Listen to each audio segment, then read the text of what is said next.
by the hour for a minute or so you can sign off on the towers where they'll piss on your home. And if you feel like you're just powerless to answer them no, it's 'cause you are.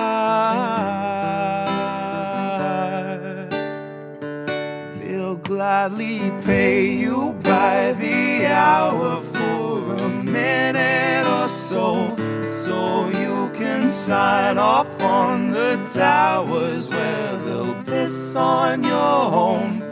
And if you feel like you're just powerless to answer them no, it's 'cause you are.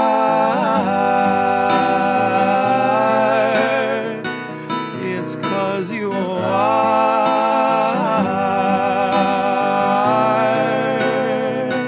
They'll gladly stagnate a living wage, snap the chains, bury it.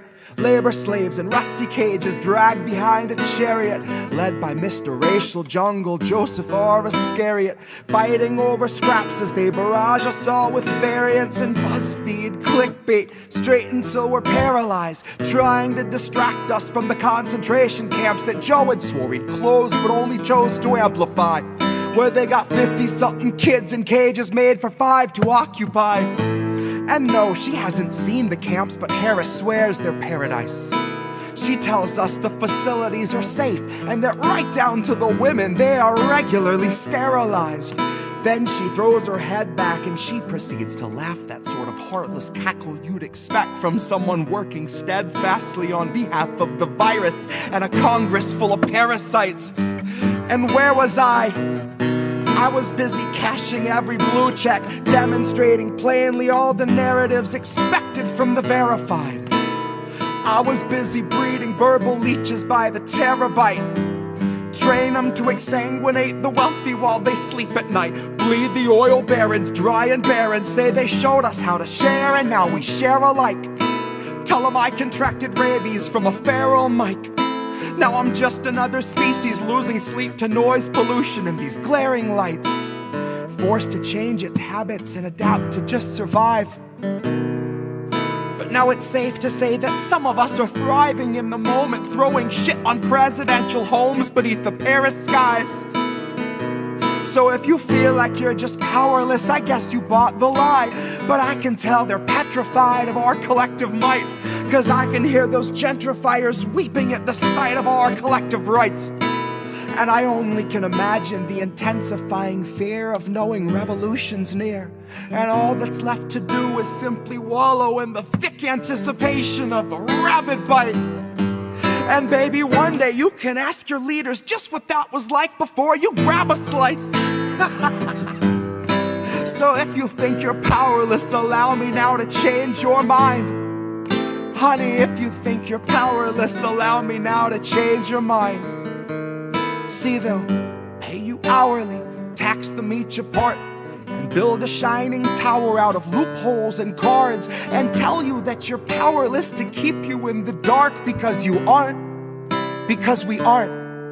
You see, they'll pay you hourly, tax them each apart, and make you build a shining tower out of loopholes and cards, where they'll tell you that you're powerless to keep you in the dark, because you aren't, because we aren't.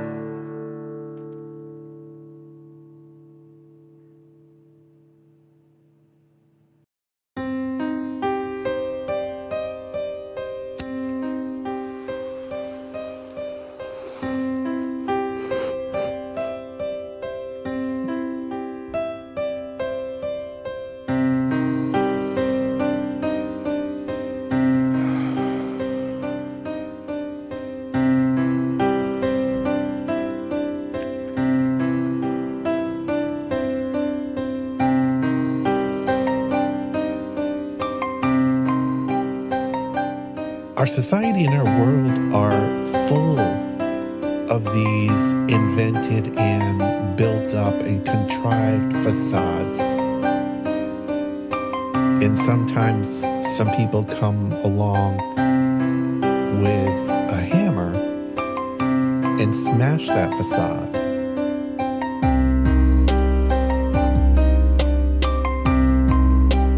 It's a brilliant, powerful hammer. It's a brilliant, powerful hammer to smash that facade.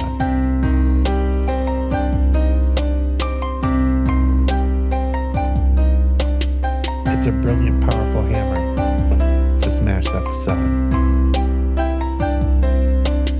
Welcome to the future. Shit where you please. The Wi-Fi's killer, but there's no more bees. So there's hardly any flowers, there are very few trees, and you'll pay $1,000 for some honey for your tea. But we got these awesome collars, mine's an Apple Model 3. It allows for better movement than the Tesla X Elite. It lets you customize the ads that it implants in every dream. And for premium subscribers, doesn't shock you in your sleep. But it doesn't stop there. It can analyze your speech, and if it hears disinformation, then it notifies police. It's a swift re-education, but it knocks you off your feet like your booster every 7th week. I faced the future boldly with 2 eager open eyes, and I picked a couple nuggets up that blew my fucking mind. Like you can taxidermy someone while they're technically alive, and they'll shine when it's election time. See, the Democratic voter base will pay them zero. Never mind if voting for the scarecrow is a vote along their party lines. They could stare into its marble eyes and claim there's something dignified. Unlike real politicians, this one doesn't need an oxygen or kit supply. But its function is the same as those who came before. The goals are never misaligned. It still spends all its working time performing pre-recorded fleecing sessions where it sugarcoats your slow and hungry genocide, while pouring billions into Nazi coffers, all the while selling you the story that we're moments till the MiGs arrive. So fuck it, ask Zelensky if he'll help replace our leaded pipes. Watch a fleet of Penske's show, stacks of bills in every size. Guess it only took a black sun and a couple Hiles. Honorary goose step and some Nazi boots a quarter mile, all while Biden sneers his sordid smile. I don't know what was in this morning's vial, but it makes him stare 1,000 yards through all the prompters and the cards like he can smell the nearest child. His eyes are wide and wild, wider than the grave in which another 1,000 families were tossed in as I typed until they rose up to the sky unceremoniously piled. Which sort of flies right in the face of all this network ticker tape where the American economy has superhuman vitals. And sometimes some people come along with a hammer. See, I like to think my trial's gonna play like a recital. I'll denounce the world around me and accuse the most entitled, who weaponize their titles, whose pull is something title, who'd starve us all to death to best delight their blinded idol. So they might destroy the record, and I will never get to vinyl. So my word is not immortal, but it's final. It's a brilliant, powerful hammer.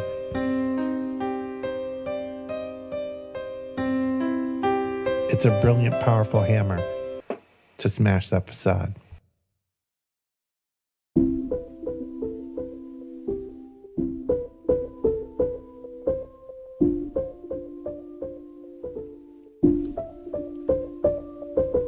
They won't let you go, set you free, send you home.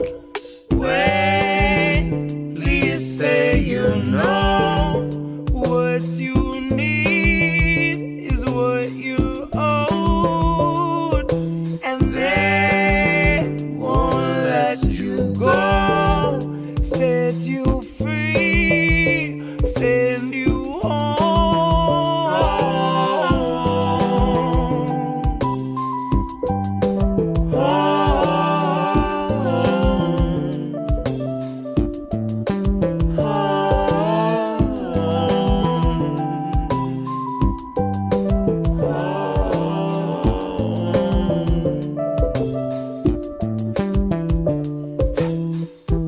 I was close enough to smell the fire. Jesus took the wheel and then he kicked me off the ride. I was busy shouting at myself from in the crowd, about to throw down and drag myself outside. I had to give myself the business. When I show myself forgiveness, it goes right between the eyes. Was looking past my shoulder, never focused on the prize. I stalked myself through burning sand, the better part of 40.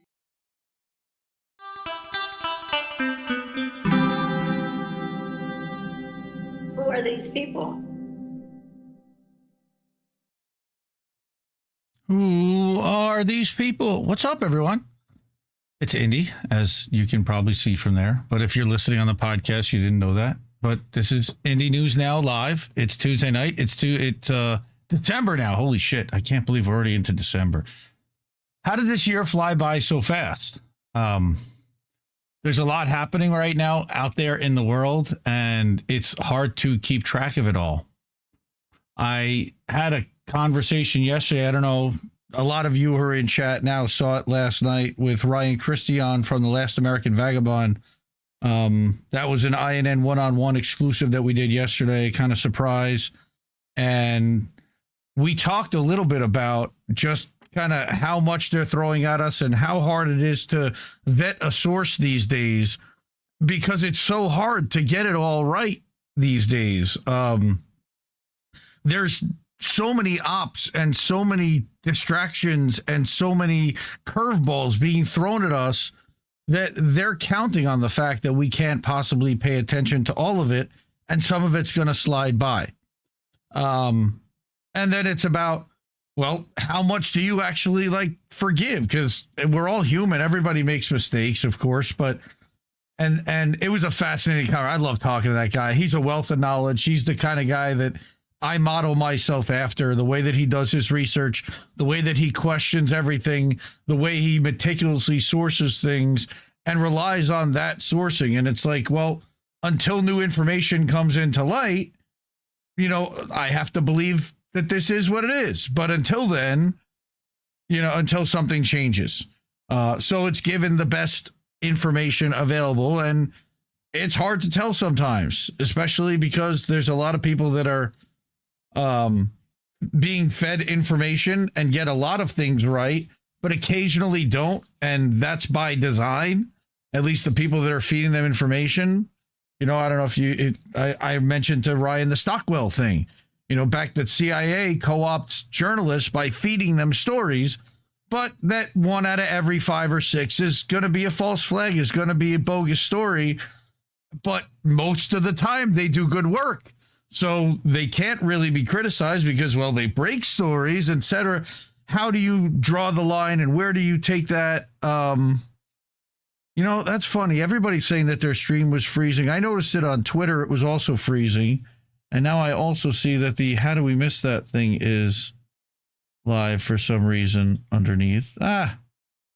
Okay. Interesting. Technical stuff. All right, let me fix that before we continue, or it's going to bug me the whole time. Just to continue to talk about what's going on in the world, you've got, again, Ukraine happening, China, Taiwan happening. That's a constant at this point. What's going on in India, and that Imran Khan has been missing now, I guess, for how long? Weeks that nobody's seen or heard from him. So that's not good. Then you've got what's going on in South America, and that's what we're going to talk about tonight. And I think that that's honestly where they're trying to push the focus is, okay, here we go. Come on. Is this it? No, that's not it. Is this it? Yay. Okay. We got what we wanted. Thank you. All right. Now we can get to stories because that was bothering me. I added a hashtag justice for Aspen. By the way, this is Giving Tuesday. So if you are able to, there's a series of GoFundMes that we've been showcasing for weeks. Okay, so GoStart says it's been 1 month. Imran Khan. 1 month already. Nobody's heard from him, even his family. He's been disappeared in a Pakistani prison. So I was just going on, and again, you've got the thing going on in Ecuador and Central America, plus the thing going on in Venezuela that we're going to talk about. Argentina is broke and getting $40 billion from the IMF. Canada is having a whole thing right now with a pipeline, and Alberta. There is stuff happening everywhere, it seems. And is that by design, again, so that we can't pay attention to all of it, and so that we can't get our head around what the right story is and who's messing around with it to manufacture that story to happen the way it is? It's really fascinating stuff. Before we get started, I know it's Giving Tuesday and there are other people that I'd like to showcase and support, and we're going to get to them later on. But we also could use some support at INN. Cash App, $ Indie News Network. We've got ko-fi.com/Indie News Network. We got paypal.me/Indie News Network. IndieNewsNow.com. And then over at Substack, we're live at IndieMediaToday.com. Shout out to everyone over there. And INNNewsletter.com, where, again, you can find that one-on-one with Ryan, Christian, and I ad-free. Ryan, of course, is an Indie Media Award honoree. So I also reached out to my cable company and I upgraded my internet. So hopefully my upload speed doubled, and it's been holding in consistently a little bit faster. My hope is that we should not, knock on wood, see very many hiccups. Hopefully, that's my hope. So I've got a whole host of stories here tonight. Of course, we got a Fuck Israel segment because we always have to have a Fuck Israel segment. But we're going to start with what's going on in Venezuela. And Venezuela is something that we've been talking about for months. And I'm proud that we've been talking about that for months. And we're kind of ahead of the story, thanks to the people at Anti-War and all the sources that we follow, the independent sources that have not taken their eye off that ball. But I start with Indie Media Award honoree Matt Kennard, formerly of Declassified UK, co-founder, and now he's just on his own as an independent. Not a single plane flying over Venezuela, a country of 30 million people with the world's largest oil reserves. Its airspace has been closed by the U.S. president sitting in the White House 2,000 miles away. International law is a chimera. The world is run like a mafia, and Washington is the Don. And there's all the planes showing all around Venezuela's airspace. Right down to there. That is, wow.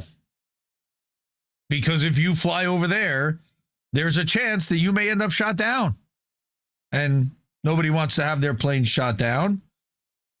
That Trump or the White House or the administration put out an edict to all the commercial airliners saying don't fly into Caracas.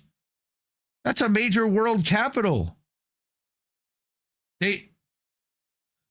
That should not be allowed to happen. This is an act of war. That's the way I see this. By shutting down somebody else's airspace, that's an act of war. So I went to another Indie Media Award honoree, Popular Resistance. And they're also a 501c, and they're looking for funding. Everybody really is looking for funding today on Giving Tuesday. But this article by Roger D. Harris from literally yesterday, that Trump commands Venezuela's heavens closed. Okay.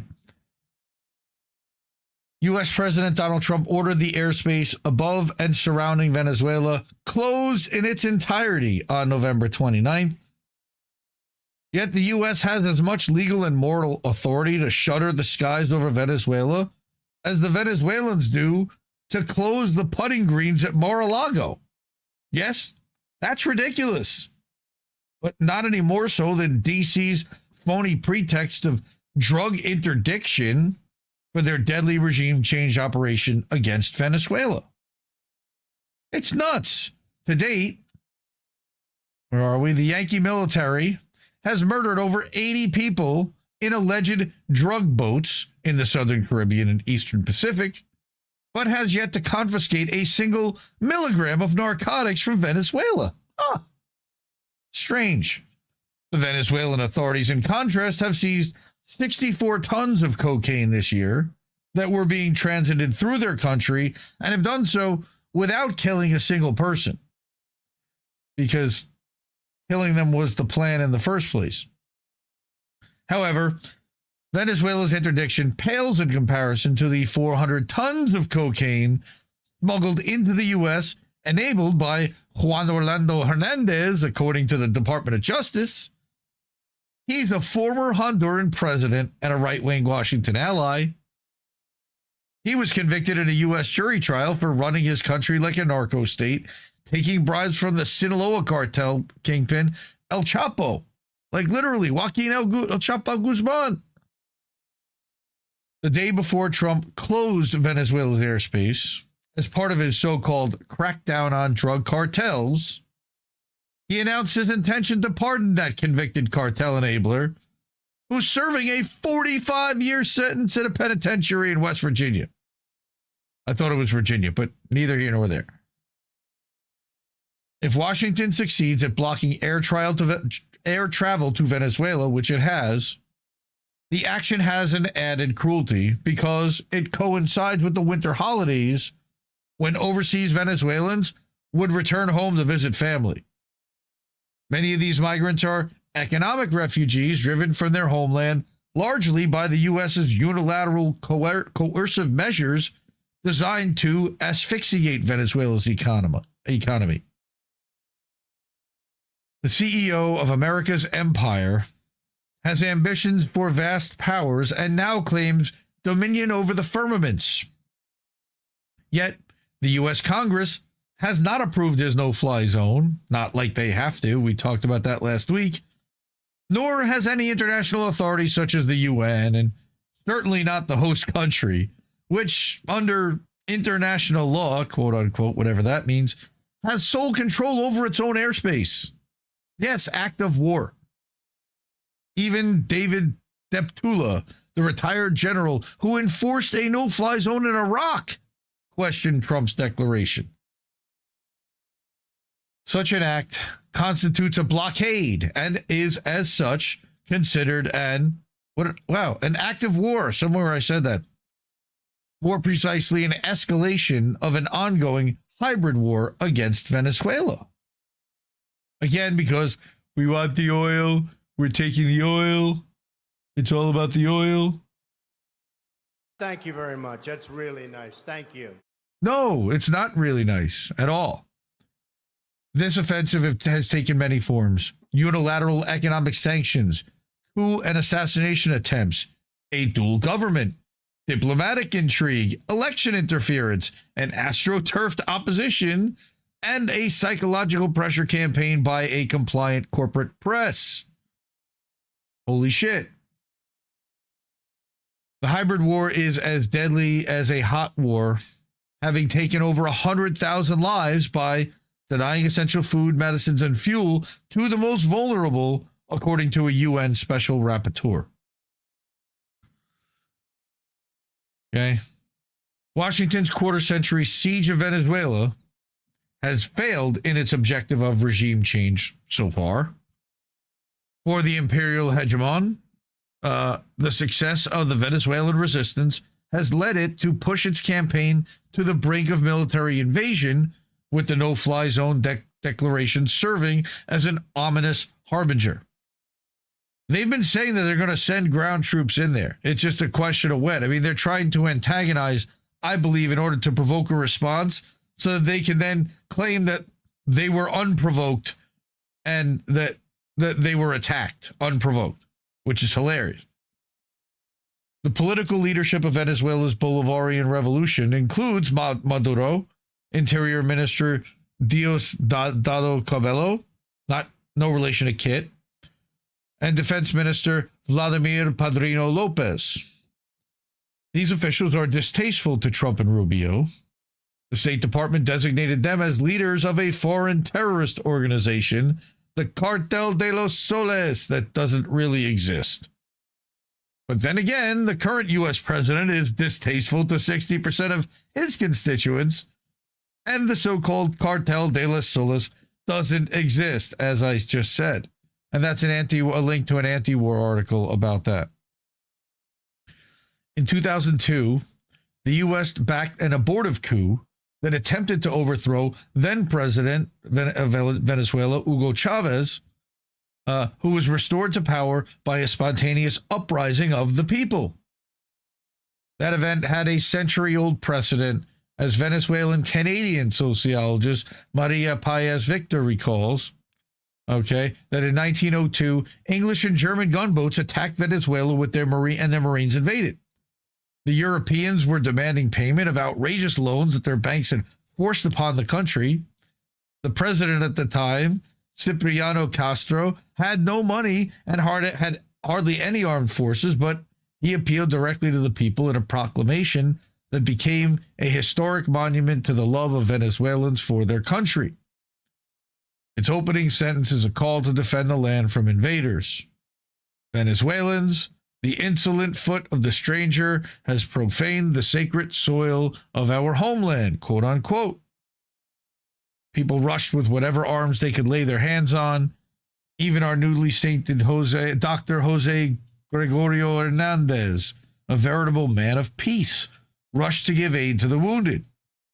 Foreign Marines were routed. They never expected such a firm, unbeatable stand. They thought it would be a piece of cake. They were deadly wrong. When was the last time we invaded somewhere and it didn't result in disaster and sustained long-term expense and troops left? Insane. DC now stands at the crossroads of its own making. Having failed to crush Venezuela through all these different measures, it now toys with measures that violate the zone of peace proclaimed by the 33 members of the community of the Latin American states and Caribbean states. That's CELAC. 33, that's an interesting number. I wonder how they came up with that number. The U.S. attempt to impose a no-fly zone exposes a desperate imperial drive for domination. I mean, desperate, sure, but it's certainly muscling and strong-arming, and it seems to be working. The Bolivarian Revolution, having endured more than 25 years of siege, remains rooted in the same collective resolve that once repelled foreign gunboats and reversed the 2002 coup. I sure hope so. Should DC escalate further, it will not confront a compliant colony, but a nation prepared to defend its airspace, institutions, and sovereignty, joined by a genuine international community in solidarity. So far, the international community has not been joining them in solidarity, and they have not done anything to defend their airspace, to my knowledge, to this point. So this is flowery and hopeful and rose-colored glasses. Roger Harris concludes with, meanwhile, CNN reports massive disapproval of Trump's Venezuela policy, of course, and the Simón Bolívar Airport was operating normally as of the time that was written. Massive disapproval of Trump's Venezuela policy. He doesn't give a shit. He's already won his last election.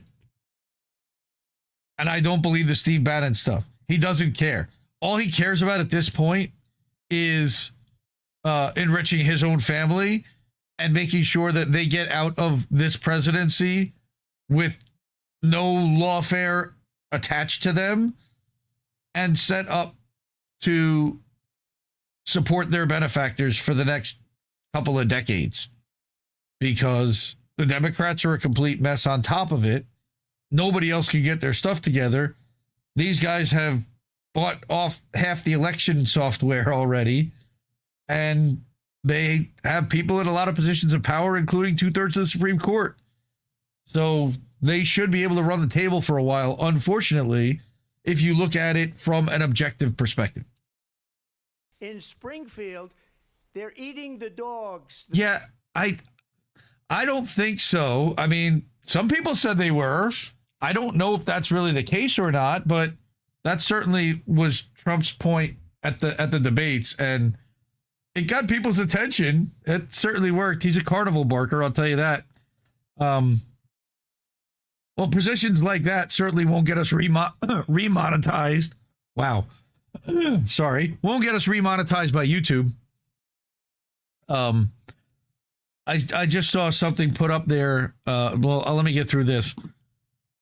Support independent media because we need it more than ever. My slider's missing now. All right. That's okay. Those are the people that support our network. The ways to support our Cash App, $ Indie News Network. We do ko-fi.com/Indie News Network. Got paypal.me/Indie News Network. IndieNewsNow.com. We're live over there right now. That's our website. INNnewsletter.com is our weekly newsletter for the network that we're part of. And then IndieMediaToday.com. That's where we're live right now. That's my Substack. All the clips from this show go live over there on a daily basis.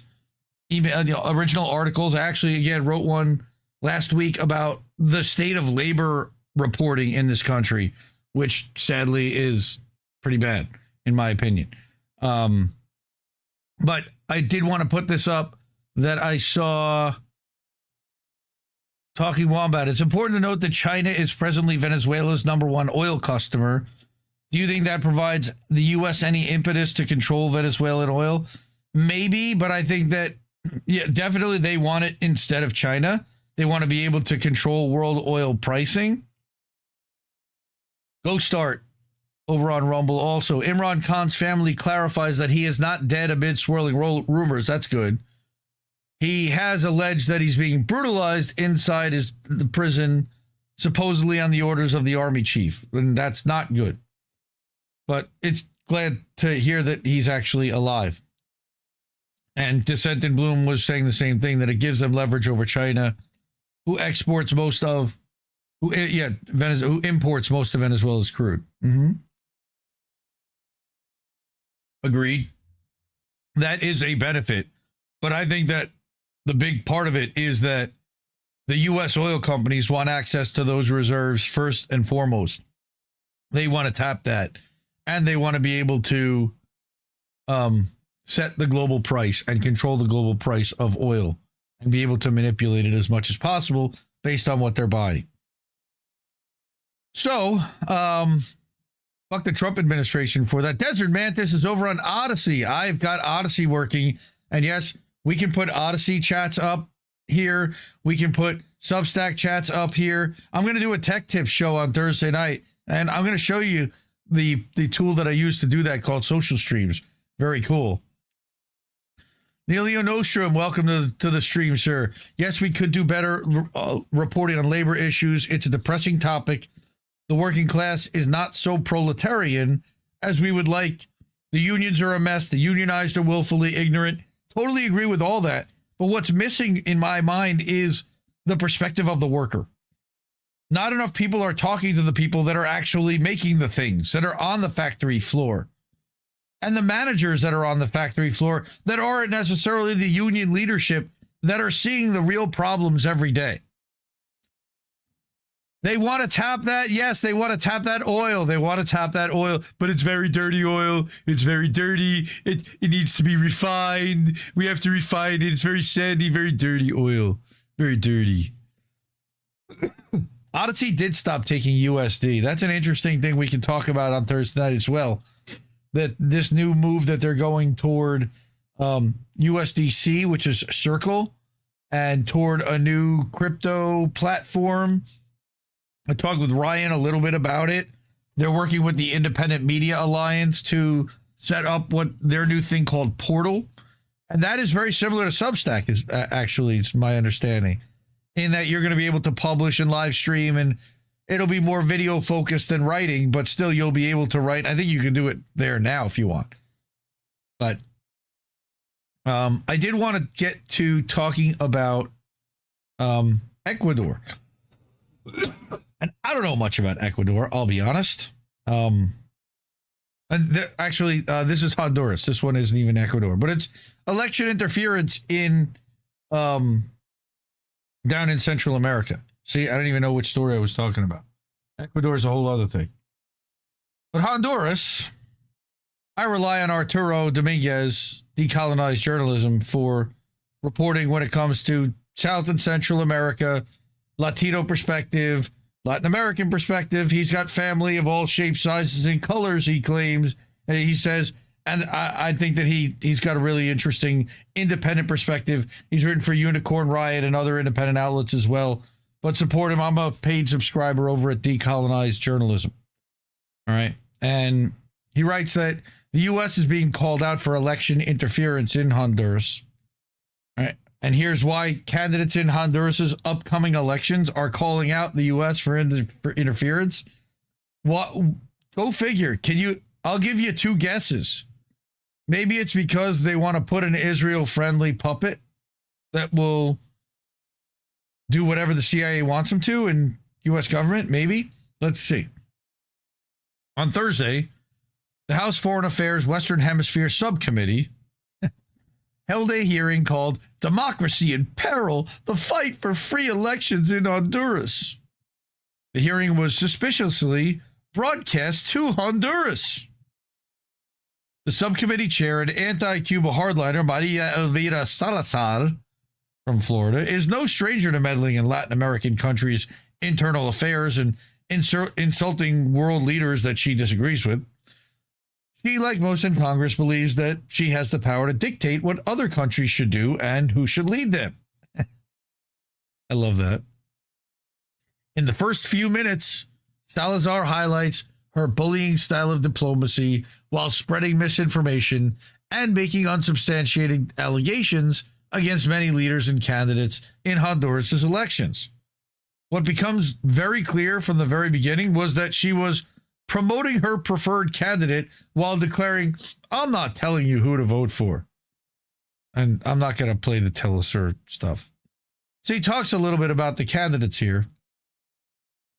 Okay, Ricky Moncada of the Libre Party is hated by Salazar, is a close ally of the current president, and promises to continue Honduras' social programs, reform the country's economic system, which only benefits the 10 wealthiest families in the country, and they want to expand access to credit and promote inclusive development. All good things for the citizens, you would think. But of course, Salazar can't stand that. Nasri Tito Asfura wants to bring in private investment to promote infrastructure development and modernize the country's ports. He's also pledged to create more jobs and argues that migrants are being repatriated from the U.S. will stimulate Honduras' economy. He plans to foster U.S.-Honduras trade relations. So guess which one they like? I'm guessing they like him. Then we got Salvador Nasrallah. He wants to create more jobs by implementing fiscal policies to stimulate investment. He also wants to decentralize the government like Milei did in Argentina. We know how well that worked. And promote tourism, invest in infrastructure projects, and adopt a Bukele-style law enforcement model. That's also sad and a little scary. And that apparently is who Salazar favors in Honduras' elections. I would think that it would be this guy, but apparently that's not good enough.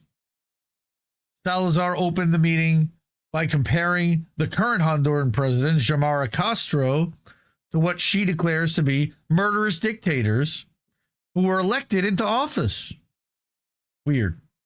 Not only does she insult respected leaders in their respective countries, but also the voters who elected them. Sure.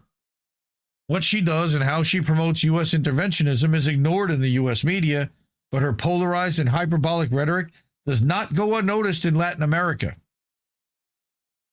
Ranking member Joaquin Castro called out the White House for cutting funding to agencies that have long been involved in undermining democracy in other countries. That's weird. While Castro highlighted some of the same problems as Salazar and cast doubt about the legitimacy of the upcoming elections, of course he did. Okay, he ended his upcoming remarks by highlighting how Hondurans are mobilizing and suggesting that their votes are being chilled. Are being chilled at all? I don't get that. One of the speakers, Carlos Trujillo, was the U.S. ambassador to the OAS under the Trump administration. Oh, boy. And he was involved in the 2019 Bolivian presidential election crisis.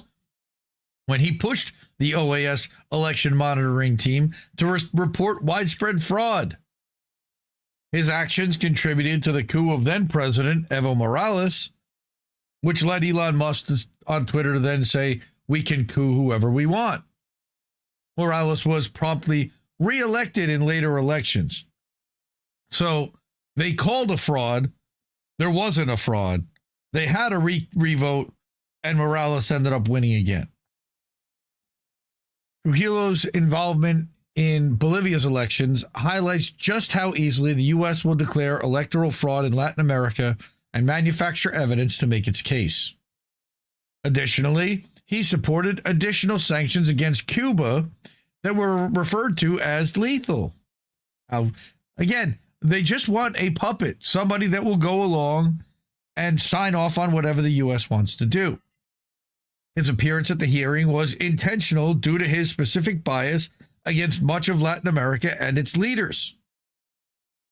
Trujillo, who is a registered foreign agent with business interests in Honduras, was challenged by Castro, who gave him a hard time about his conflicts of interest. I think this is from C-SPAN. You know, on these kinds of hearings, one of the disadvantages that we have here when you're not in the country that we're discussing is that we're not on the ground. We're not in the middle of the action, so to speak. And so we rely on witnesses and experts and others to come and tell us, based on their expertise, what's going on. And it's hard sometimes to sort out what's fact and fiction or exaggeration or hyperbole, you know, and you probably can never be 100% certain of anything that you hear. But I wanted to start with you, Ambassador Trujillo, because you did mention conflicts of interest with the Attorney General and so forth. And I want to commend you for your service as Ambassador, U.S. Ambassador to the OAS. But also want to ask you about conflicts of interest that you have sitting here today. You are a registered foreign agent, is that correct? That is correct, but not in Honduras. You represent the Dominican Republic, Haiti, Guyana, Japan, and Bosnia, is that correct? And Kenya as well. And Kenya. You also have, you and your firm have significant corporate clients in Honduras who are actively working against the sitting government, is that correct? That's not correct. You have clients in Honduras. I do have clients in Honduras. You represent Prospera Honduras? I do no longer represent Prospera Honduras. Does your firm still represent Prospera Honduras? We do not represent Prospera Honduras. When did you represent them? For what period of time? Prior to the Trump administration, probably through, it was one of my partners in my firm, probably through the first quarter of this year. You also represent two financial institutions in Honduras, you or your firm? They're all over Central America, yes. And so I want to ask you, did you discuss your upcoming testimony with any of your clients before this hearing? I have not. Did you get advice? Ranking member, I'm sorry I'm interrupting. I think we're here for just one purpose, to assure that November 30th are clean and fair elections in Honduras.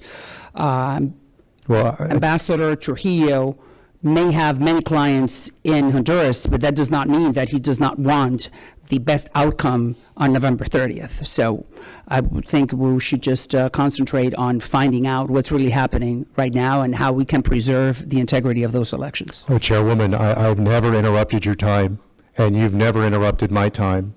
And these are fair questions about a witness, especially when the witness talked about conflicts of interest of others in Honduras. I think it's fair to consider whether there's conflicts of interest being presented to us here today. And so that's why I asked him about the clients that he represented, including Prospera, which was very controversial in Honduras, which was fighting with the government there, involved in litigation and later arbitration. I think that's a significant perspective, and obviously one that you've chosen to discuss this, but I think that folks need to know that. I think that's important. Well, if you're insinuating, just to be clear, Ranking Sure. Member, if you're insinuating that my testimony here is tainted, because 9 months ago I represented, and I didn't even personally represent it, my firm represented Honduras Prospera, which is another asset, American asset, by the way, that was sequestered and taken away by this government and is actually being actively supported not only by the Biden State Department, but also by the Trump one. If you're insinuating that that somehow taints my testimony, it's factually inaccurate. No, Ambassador, I commended you for your service as ambassador to OAS. I'm not saying that your testimony is tainted, but I want there to be a full understanding about your perspective as a witness. It's very rare that we have a registered foreign agent and a registered lobbyist sit in that chair where you're sitting. That almost never happens. So when it does, I think it's important to discuss that. And yes, KYE, welcome. He said Tate. Yes, he did say a Tate. Oh my God. Now we're going to have to clip that. But yes, there's a massive conflict of interest. And notice that he also said that he represents Prospera. All right. If you go back yesterday, Prospera is one of the things that Ryan Christian from The Last American Vagabond, who I had a one-on-one with yesterday, said the American public is not really paying close enough attention to. And it's corporate-run cities and corporate-run entities, municipalities or states or countries where they get to determine the law. And it's really frightening. So to continue with Arturo's story here about potential interference in Honduras's elections. So that guy represented some interests in Honduras, is what Castro's claiming. Deborah Ulmer, the regional director for Latin America and Caribbean programs from the NDI. Okay, the NDI's parent company is the NED, boo, which for all intents and purposes runs covert operations to undermine elections that were once conducted by the CIA. In 2001, NED was implicated in funding groups in Venezuela that would later attempt to oust then-President Hugo Chavez. The NDI was incriminated in attempting to undermine Maduro's government in 2013 and 15 following Chavez's death. Other groups under NED's umbrella are the International Republican Institute, the IRI, and Freedom House. Remember these names. While they maintain that they are non-profit, non-governmental agencies, that's the NGO world, the bulk of their funding comes directly from agencies funded by the U.S. Congress, such as the NED and USAID until Trump shut it down, State Department, which is where they're now getting the money from, and the Consortium for Elections and Political Process Strengthening. That is shady as fuck. What do they even need that for? All of which have been involved in coups, attempted coups, and casting doubt about elections all over the world.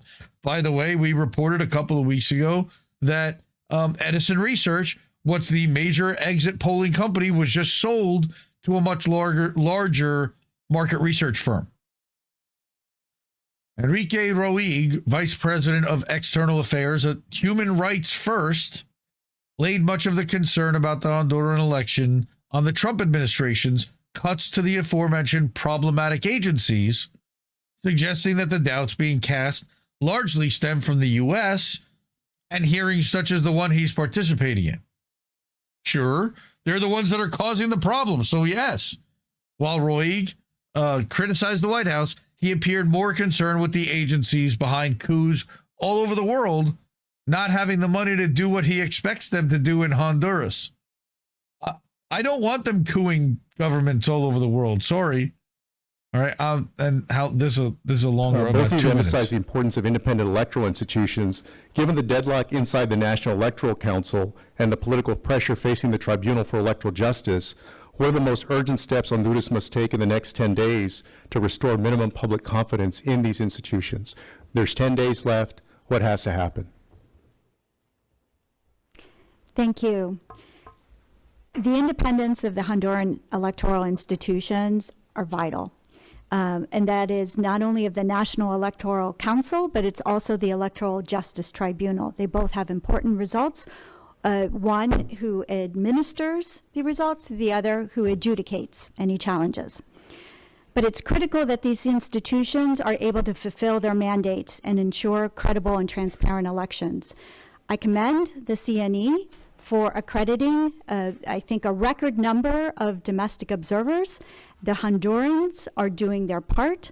They have come together, and thousands of volunteer observers have come together to provide oversight and to protect the will of the people. I also commend the private sector for stepping in and providing funding for these observation efforts. Mr. Roy, if I could just get a quick answer there. Yeah, in terms, Ranking Member, in terms of what more we can be doing, having worked at the State Department, I would say at this stage it's really important that the State Department be much more vocal between now and November 30th.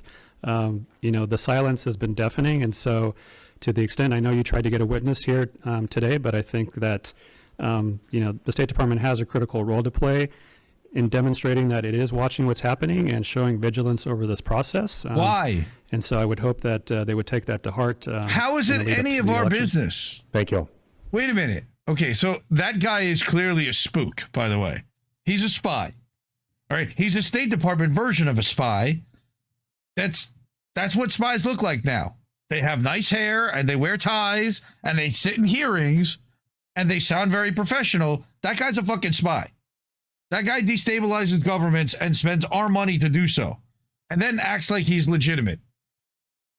While the speakers discussed distrust and possible election rigging, it should be noted that all three candidates are accusing each other of unethical and illegal behavior, and the vast majority of it is misinformation. Many of these allegations have led to legal action, thus creating an environment of distrust. The problem exemplified by everyone at the hearing is that they expect elections to be like those in the U.S., openly corrupt and bought by corporations.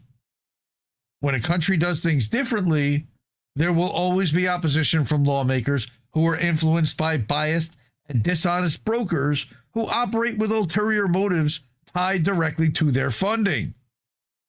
Nah, you don't say. The hearing last week laid the groundwork for casting doubt about elections from outside forces, creating a pretext to intervene while also campaigning for the U.S.'s chosen candidate. This is the playbook of what they're doing in Venezuela, too, with Machado. Meanwhile, Honduran President Xiomara Castro, who was being villainized in the subcommittee hearing, has a 64% approval rating, which is the lowest of her term. She's been incredibly popular. But why we're having this level of intervention in an election in Honduras is an entire other question. Why are we that involved? We shouldn't be. But part of it, like Ryan was talking about, is this whole Prospera thing. So there's been all these lawsuits over, you got to watch the thing, and I didn't even really get exactly what he was saying, but that they set up this corporate city or this corporate entity, but then the government didn't want to continue to extend licenses and whatever, so the entity ended up suing the government, and this is all tied up in lawsuits for as much as a third of the GDP of Honduras to begin with. So if they lose, they have to basically hand over all the assets of the country to the Prospera owners anyway, which are all, by the way, it's like Peter Thiel and BlackRock and all these private big money investors. It's, call it a 15-minute city or whatever. It's their vision of the future. That's really funny. Dissent in Bloom said that Consortium for Elections and Political Process Strengthening sounds like a spell from Harry Potter, but okay, maybe, or some kind of a magical, an office within the Ministry of Magic. I think that's what Topher said. Yes, Lady Alex M., I'm sick of the U.S. imposing itself on sovereign nations. Why the fuck are we there? None of our business. It was created by the wizard, by Cash the Wizard. Cash App PayPal ain't creating anything except for honeypots, or at least falling for it. Right. I'm so glad we paid so little so these kinds of people can get paid so much to sit around and provide us this tantalizing theater. It's disgusting, really. I agree. All right. State Department is busy planning a coup in Venezuela. That might be why they didn't have more interference in the Honduran election, but apparently they did anyway, and they don't need much. Okay, hey, we're all family here. This is a family show. There are no racial slurs. Hey, I don't want to hear any of that stuff. Thank you. All right. U.S. is the most tyrannical nation on earth, is telling who to do what. Yeah, exactly. Right. And calling them tyranny and meanwhile, Desert Mantis, how did our elections in 2020 work out? And maybe even 2024? Right. Honduran elections should not be the subject of a U.S. hearing. Totally agree with that, too. Right? Fucking muggles, right? Back to the Harry Potter thing. That's right, Topher. Right? CIA continues to do what CIA continues to do. So, oh my God. Well, yes. No, that is also the terminology for a spy, but come on, man. That's not what that was about. It's about spy. Family show, damn it. Thank you. Family show. Yes. Some of my best friends are black. That's what I was gonna pull that one of those. Colin, he's a member of this network. He'll be live tomorrow night with Reef, I hope. Last I heard, they were going to be doing a show. But yes, not racial. That's a spy thing. All right. Oh yeah, that's right. There was one other thing. So Matt Gaetz, for some reason, so Fiorella has an opinion about what happened in Honduras, right? Let me go back here and show this, because this is funny. Breaking, according to ground reports we unfortunately predicted, an electoral U.S.-backed coup attempt is underway in Honduras. The Honduran right wing has reportedly infiltrated the CNE as they fuel a victory with only 30% of the vote counts scrutinized. Right, they're predicting victory. Matt Gaetz, of all people, former congressman, you can see I have him blocked, but I viewed this because I wanted to see it. No, the people rose up and rejected socialism. Hold on. Wait, I've got something here for Mr. Gaetz. I am Cornholio. Are you threatening me? Yeah, he's butthead, that guy. So Fiorella answers him that, hey, answer me this. Why did Trump, who's fighting the narco drug war by bombing fishermen off an oil and mineral-rich Venezuela's coast and is threatening Maduro, why did he just happen to pardon that former narco dictator right before Honduras's election? Weird. Also, why does Matt Gaetz have the same foreign policy as corrupt Democrats like Obama and crooked Hillary, whose administration ousted former President Manuel Zelaya from Honduras in 2009 and created the narco state, which then led to mass border and migration issues from 16 to 20? What, you now want to do it again? Everyone knows the playbook. Hating socialism is irrelevant. By the way, Honduras wasn't socialist, but not your monkey, not your circus. Stop interfering in sovereign countries, then crying when you get blowback. And the blowback is still minimal, honestly. Pasta even weighs in. Matt, have you ever even been to Honduras? Which reminded me, honestly, of the Douglas Murray. Have you ever even been? Have you ever been, sir? You're missing the bigger picture. People there don't view socialism through a simplistic American lens, whatever that means, because Americans don't even really know what socialism is, at least most of them. Their form of socialism is collective, pooling resources for social programs that benefit the majority and combat American imperialism.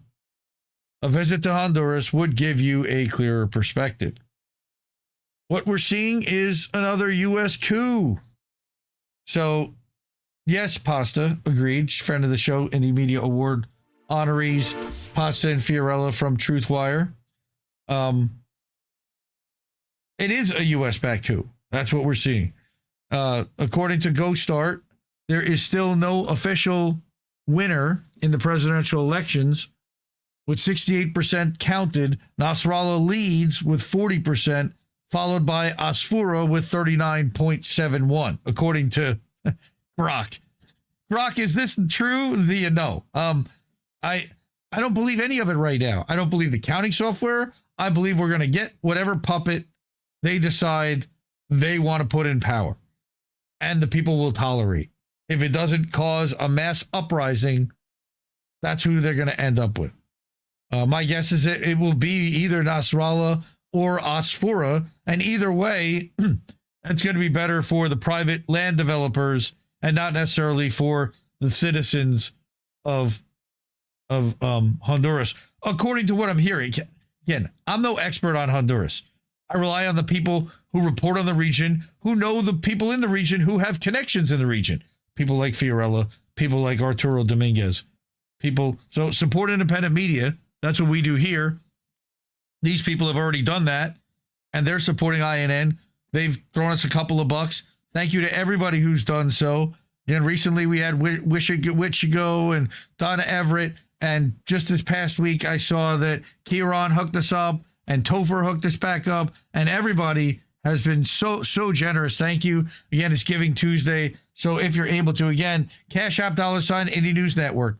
Ko-fi.com/Indie News Network. Then we got paypal.me/Indie News Network.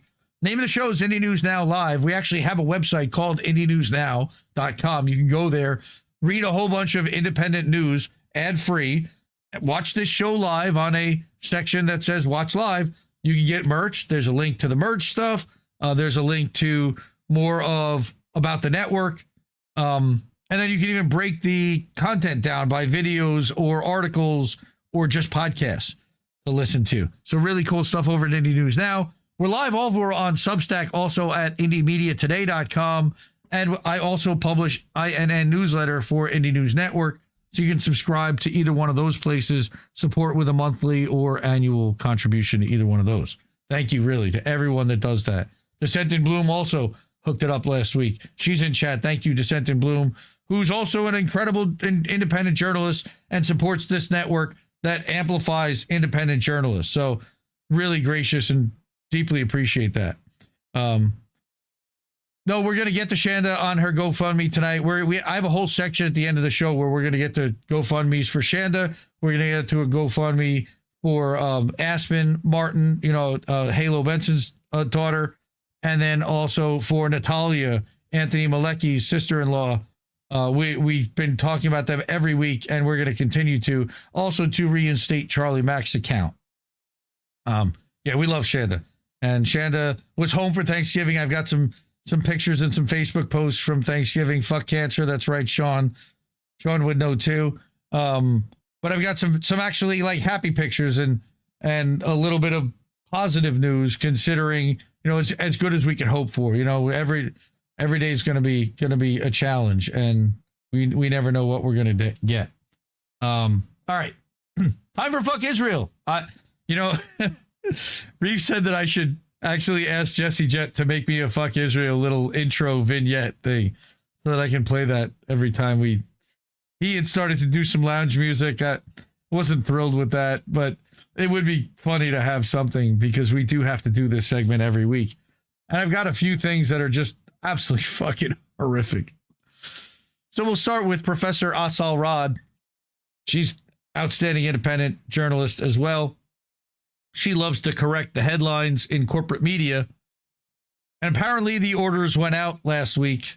And we're going to talk a little bit about this story. But Israeli forces kill 2 Palestinians after they appear to surrender. And there was a lot of coverage about this. I'm pretty sure I brought an article that actually details what happened here. This was in Jenin in the West Bank. Remember, there's no Hamas here. This is the West Bank. So they surrendered. You could see the video clearly. They have their hands in the air. Soldiers are behind them. They kick them, and then they shoot them in the back, and they kill them. But the orders went out to corporate media, but for some reason they appeared to surrender. They didn't appear to surrender. No, they fucking surrendered. But somehow Reuters, the BBC, the New York Times, they all, for some reason, it appeared to surrender.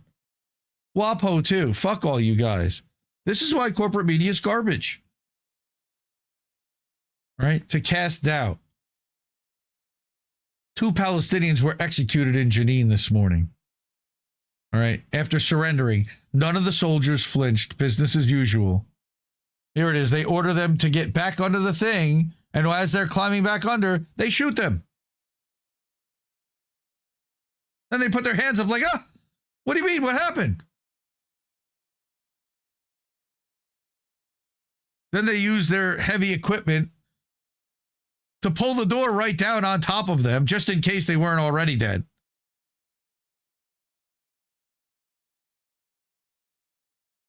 And there's still guns drawn as if these guys are going to pop up and shoot them.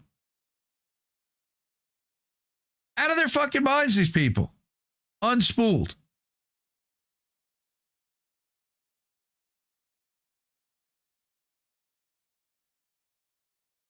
All right. Fuck Israel. All right. But on top of that, this is one you probably didn't hear. The IDF also murdered 2 kids in Khan Yunis. That's in Gaza. That's inside Gaza. Wait, isn't there supposed to be a ceasefire happening? Huh? The Israeli army continued its violations of the declared ceasefire in the Gaza Strip, killing 2 Palestinian siblings, both are children, and bombarding several areas of the devastated coastal enclave. Medical sources in Bani Sohelia, east of Khan Yunis, reported that Israeli forces opened heavy fire on displaced Palestinians, killing 2 children instantly. But if there was a ceasefire, how could they open heavy fire? Oh, right, because they don't really adhere to a ceasefire. Sources confirmed that the victims were among families who had already fled earlier bombardments and were sheltering in makeshift tents, because everybody was. The 2 slain children have been identified as Tamer and Bis' brother Tamer and his brother Tamer Abu Aasi. They were killed near the Al-Farabi school in Bani Sohelia. I saw Mossab Abu Toha also share this. The Israeli Air Force also launched massive missile strikes while artillery units fired shells at neighborhoods east of Khan Yunis. But again, ceasefire, right, guys? In addition, Israeli Navy vessels opened fire on displaced Palestinians near the shore of Rafah, Gaza's southernmost city. Why? Forcing hundreds to scatter from the beaches where they had sought refuge. And we saw the tents lined up on the beaches. Civil defense crews reported difficulty reaching the wounded due to the ongoing shelling and destruction of access roads. Well, that makes sense. Local rights groups condemned the attacks as part of a systemic campaign to terrorize displaced civilians, noting that the strikes deliberately targeted areas known to be overcrowded with families who'd already lost their homes. Since the quote-unquote ceasefire was announced on October 11th, and this is why I brought this, Israeli forces have murdered 354 Palestinians and injured another 900 others almost, while rescue teams have recovered 605 bodies from beneath the rubble of destroyed buildings. According to the Palestinian Ministry of Health in Gaza, Al Jazeera, and English and Arabic and independent outlets and human rights groups, the overall toll of the genocide in Gaza has been deeply minimized and reached at least 69,733 Palestinians killed and more than 170,863 Palestinians injured, the majority of whom are children and women. Except we know both of those numbers are substantially higher. Like in the hundreds of thousands higher. Thousands remain missing under collapsed buildings, with civil defense crews warning that the true number of victims is likely even higher by a lot. On top of the mass graves, on top of the 10,000 Palestinian hostages, yes, hostages, that Israel is holding prisoner without charge somewhere in a torture camp. Fuck Israel. All right, now we're also going to go back to Indie Media Award honoree Popular Resistance. This one is no surprise, but also no less disgusting. From the Adala Legal Center, okay, that over 30 new laws have been enacted since October 7th to further entrench apartheid. Over the past 2 years, the Israeli Knesset has passed dozens of new laws, the cumulative effect of which is to further entrench and deepen Israel's regime of apartheid and repression over all Palestinians under its control, both in Israel, and in the occupied territories. All of Israel is the occupied territory, but that's another story. Adala's new report, okay, what a surprise. We're now getting hiccups on bandwidth, I see. Great. Adala's new report, post 7th October, a new wave of anti-Palestinian Israeli laws, reviews key legislation passed between October 7th, 2023 and July 27th of this year. The laws span multiple themes, including freedom of expression, protest, and thought, the right to citizenship and family life, equality and social rights, and the rights of detainees and prisoners, which we know Israel believes they have none. These new laws fundamentally violate the human rights of Palestinians, yet nobody in the international community says or does shit. While the state has legitimized these new laws by the wartime political climate that they created, that they invented, this legislation is rooted in Israel's constitutional structure based on Jewish ethno-national supremacy, which in many instances amounts to separate legal systems for Jewish Israelis and Palestinians. That's apartheid.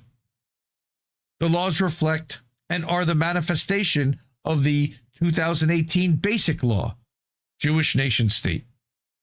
This is, as this new government declared in its guiding principles, quote, so disgusting, the Jewish people have an exclusive and inalienable right over all areas of the land of Israel, unquote. Sounds genocidal to me. Since October 7th, 2023, Israeli authorities have used the war, quote unquote, again, it's not a war if they're not fighting back, to accelerate these trends and consolidate Jewish ethno-national supremacy on a broader scale.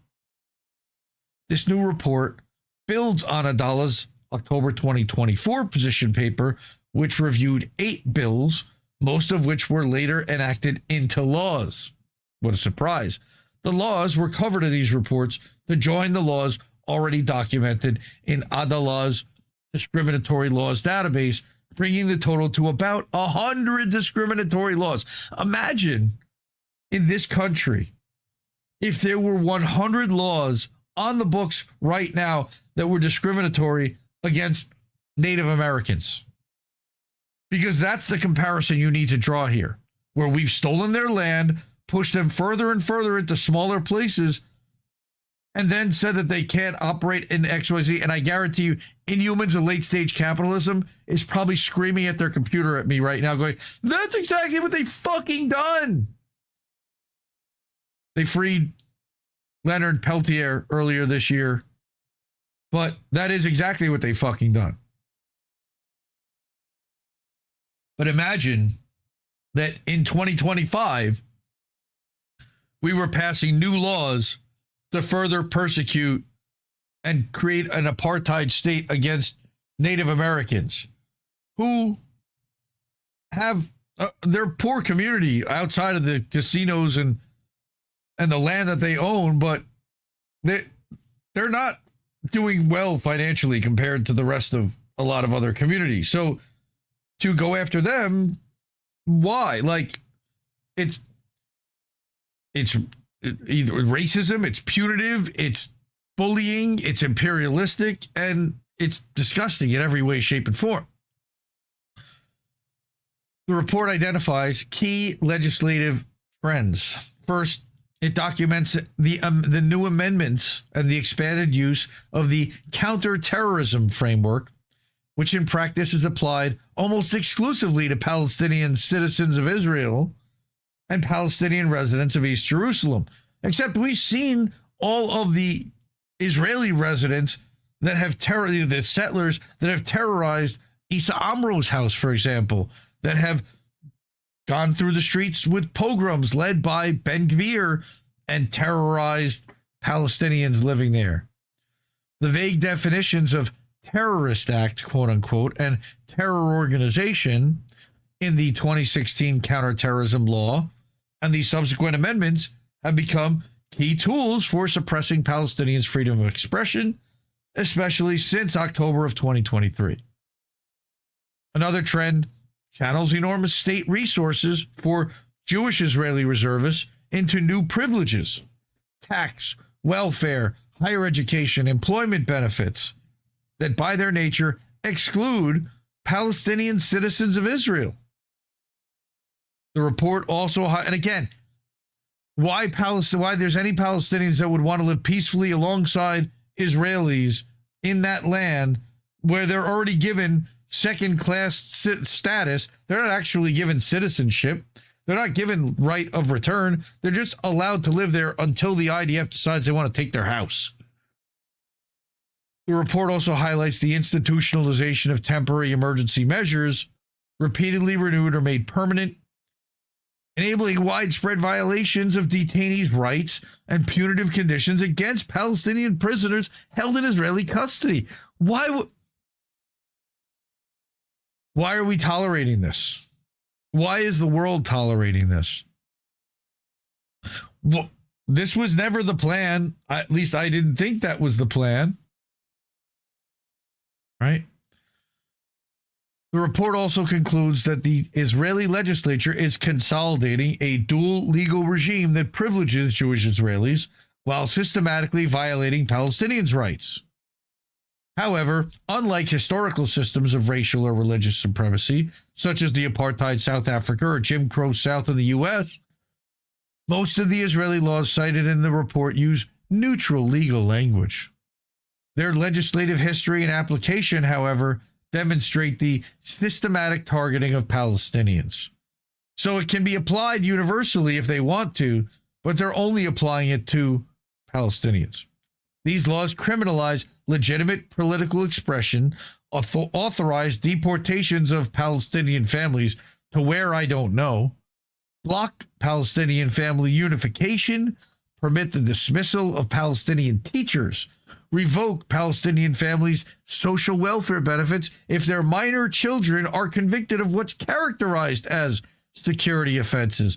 Of course, Israel gets to determine what those offenses are and if they committed them unilaterally with no trial or any kind of process, including stone throwing, against a soldier that's holding an assault rifle.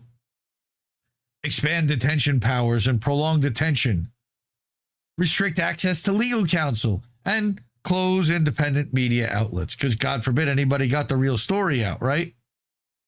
They violate both Israel's constitutional principles, not that they actually care, and its obligations under international treaties, which they also don't care about, and other countries aren't holding them accountable to.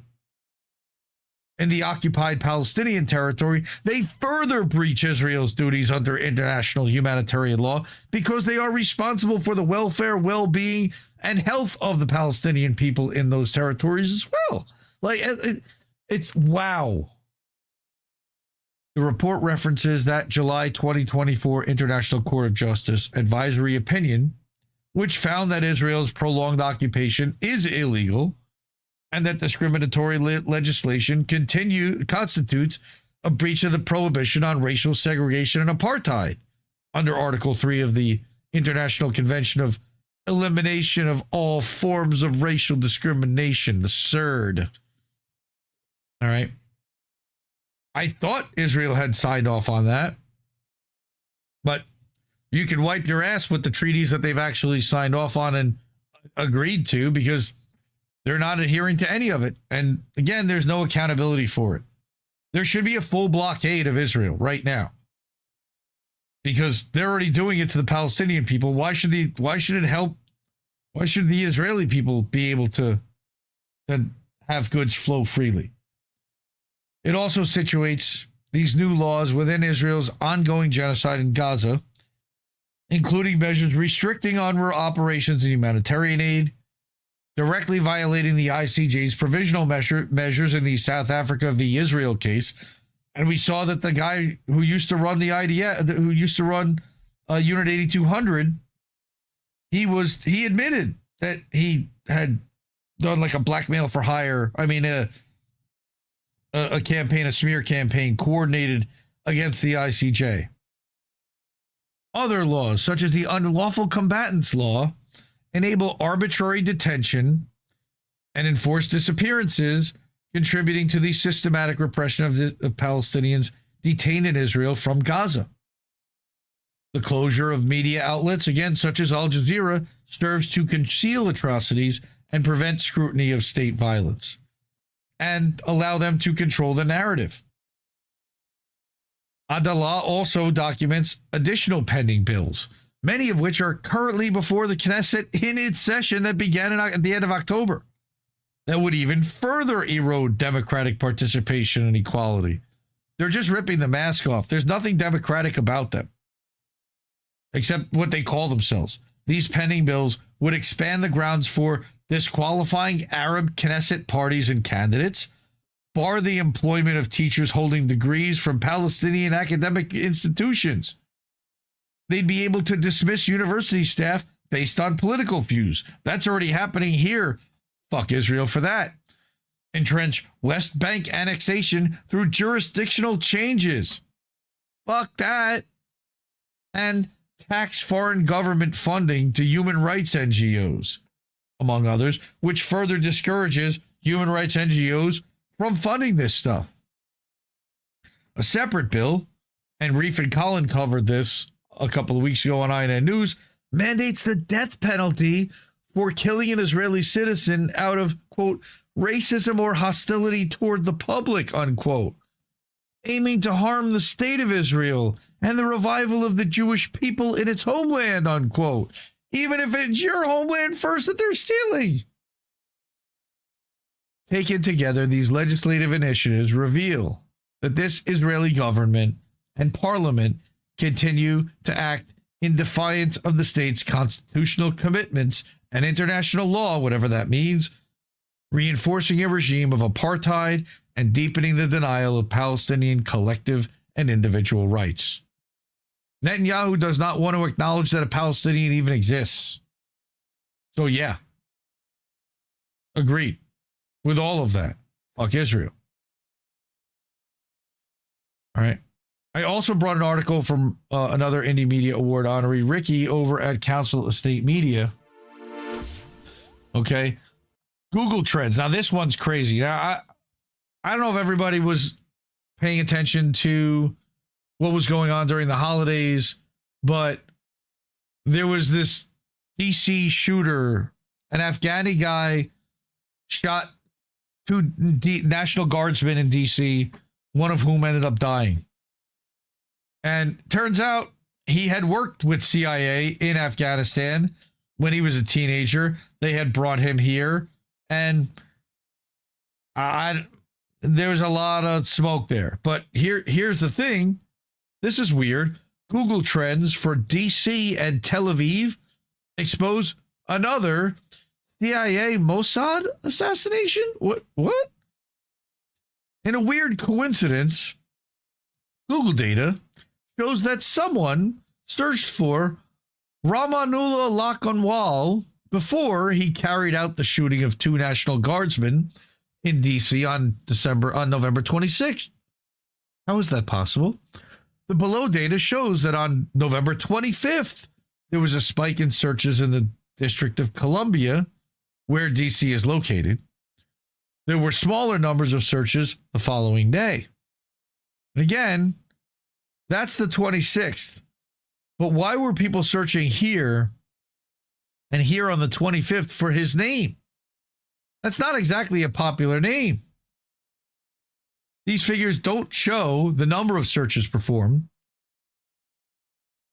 but rather a popularity score assigned by Google from 0 to 100. The spike prior to the shooting was given the maximum score of 100 right there. Interestingly, there's a similar spike from Israel, I wonder why, with a score of just over 50. Again, that's before the shooting happened. You might think, and that's a great song by the Cars, but you might think it's crazy, All I Want Is You. You might think this is perfectly normal search activity, but you would be wrong. Long-term searches show no data, scores of 0 for months or years at a time, and then sudden spikes with scores of 100.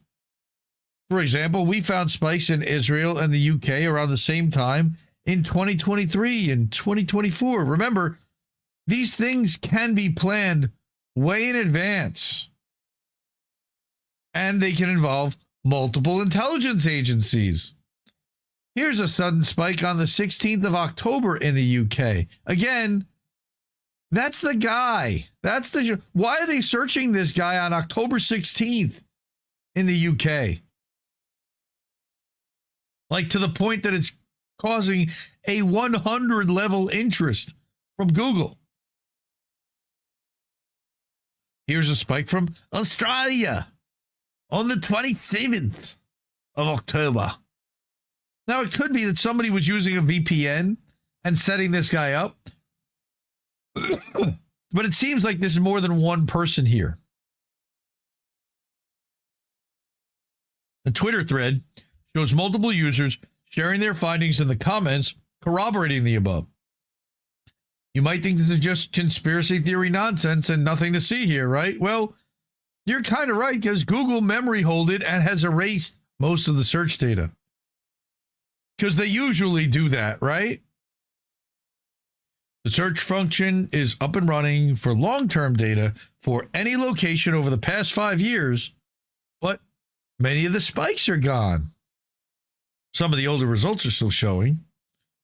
It's worth noting that some social media users made screen recordings of their searches because they suspected this would happen and didn't want to be accused of fakery. I can name one specifically who got allegedly fired by Breaking Points this week. That's James Lee from the 5149 podcast. Google Trends currently shows isolated spikes in the UK and Israel in both 2023 and 2024 at around the same times. That's weird. It then shows nothing until after the shooting, apart from a spike in Israel from July of 2025 with a score of 100. Why would Israel know anything about this cat? However, we know that there were more spikes in the US, UK, Israel, and Australia. Perhaps the older results are just a coincidence. It's hard to say, but it's hard to dismiss the recent hidden results as mere coincidence. If you search the past 7 days for, say, District of Columbia or Tel Aviv, you'll get the above error message. Try to search on Ramanullah Lockenwall and see what happens. A worldwide search now shows 0 records for him prior to the killing. Weird, huh? It's almost like what happened with Charlie Kirk in a way, but he was famous, so he was being searched over time. You didn't have a 0 and then a spike to 100 the minute it happened and then interest falling off the way that it would normally trend. But you saw these things above. That's real. Those things were really there. People were searching Google Trends to see if people were searching for these terms, and it turns out they were. If you're still unconvinced, just look at the below. Yes, that's one of the victims, Sarah Beckstrom, being searched in Tel Aviv prior to the shooting. Why would that be? Why would that be? 100 spiked interest well prior. That's November 23rd. It was before that. Thanksgiving's the 26th. Now, if vanishing Google spikes were the only weirdness around the case, you might argue that more evidence is needed evidence such as the shooter's ties to CIA? Well, our CIA director, John Ratfuck, a.k.a. Ratcliffe, cites that the alleged guard shooter's ties to CIA and other U.S. agencies in Afghanistan. Oops.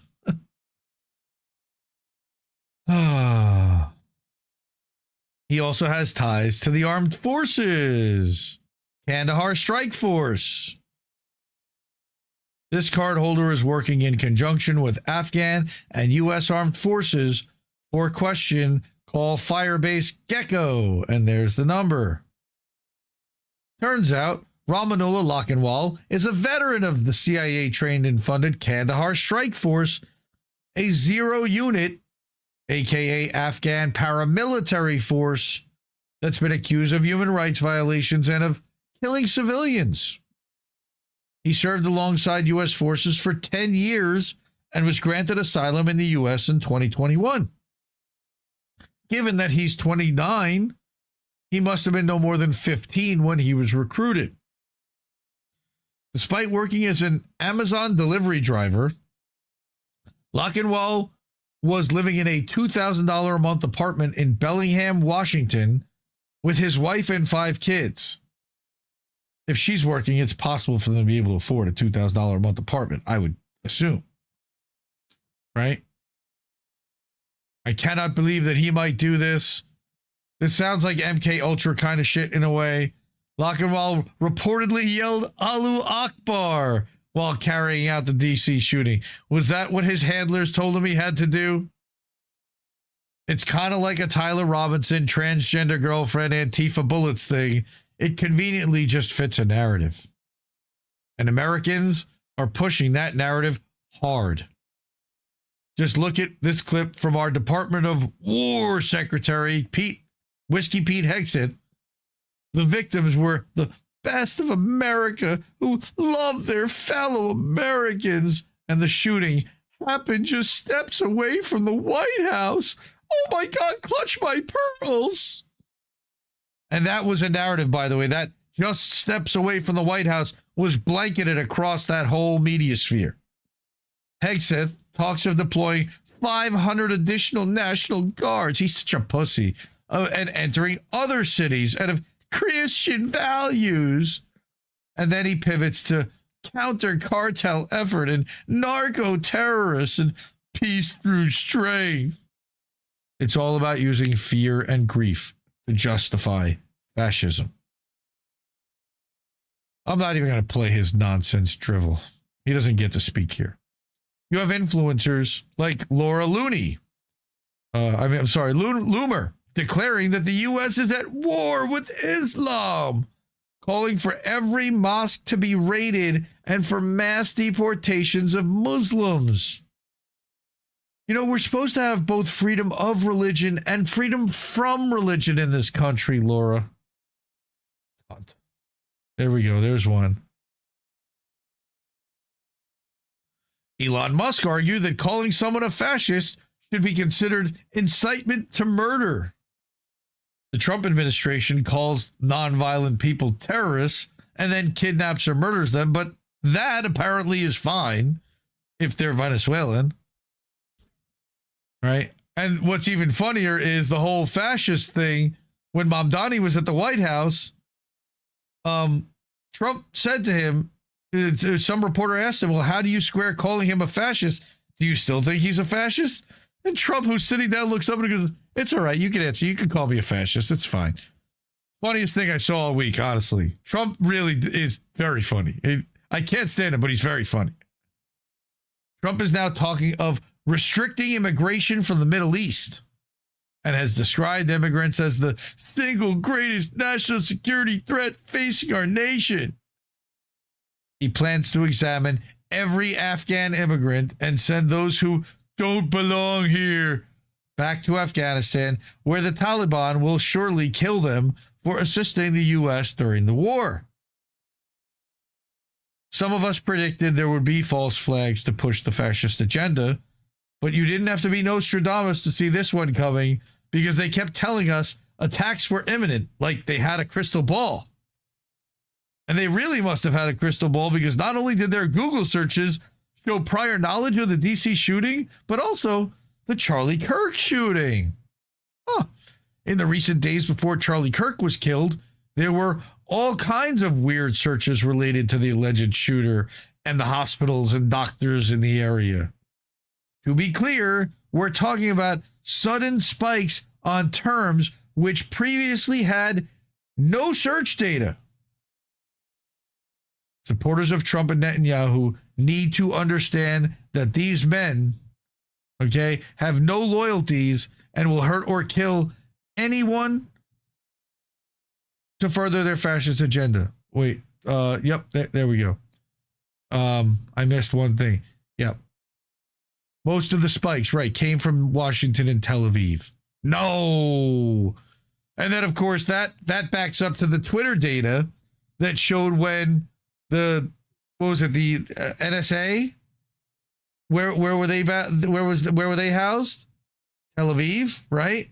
And then they hid the country data till it was fixed and changed to the United States. Then they restricted country data on certain agencies.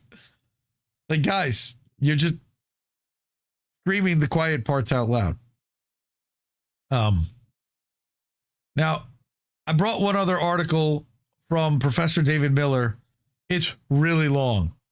And this is from back in September, he wrote this.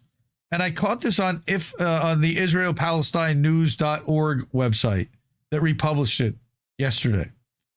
And this is an article that documents all of the different methods and areas of Zionist infiltration in order to penetrate and influence an entire society to ensure that their agenda gets passed, pushed, and comes out on top. And I thought it was fascinating, and I wanted to bring it and skim through it, and I'll link it in the description afterwards on Substack. Okay, what is the function of the Zionist movement? Well, let's start with 4 statements that together define what the Zionist movement does by adding its functions cumulatively.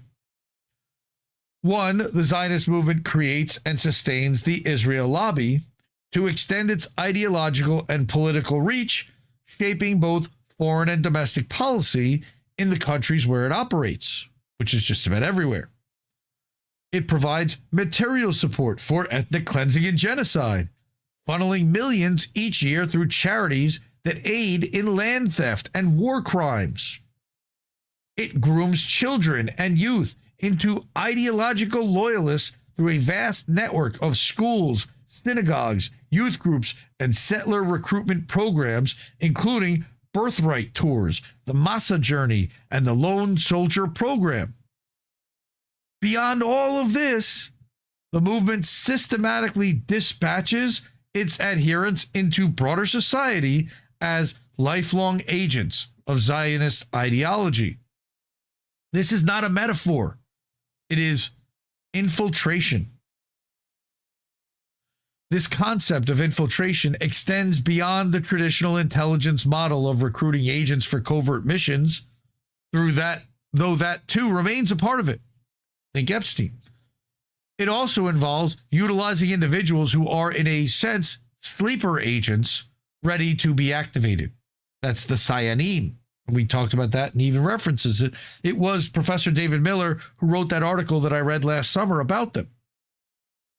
But it's even more than that, in the sense that in many cases, the sleepers don't even need an actual tap on the shoulder to partake in a particular mission.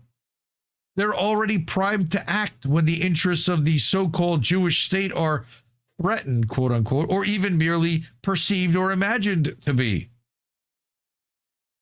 They're primed by their often decades-long experience of radicalization and grooming to become believing ideological Zionists. I know I'm related to some. In other words, this is a multifaceted and profound level of infiltration cultivated from childhood and reinforced throughout every stage of life.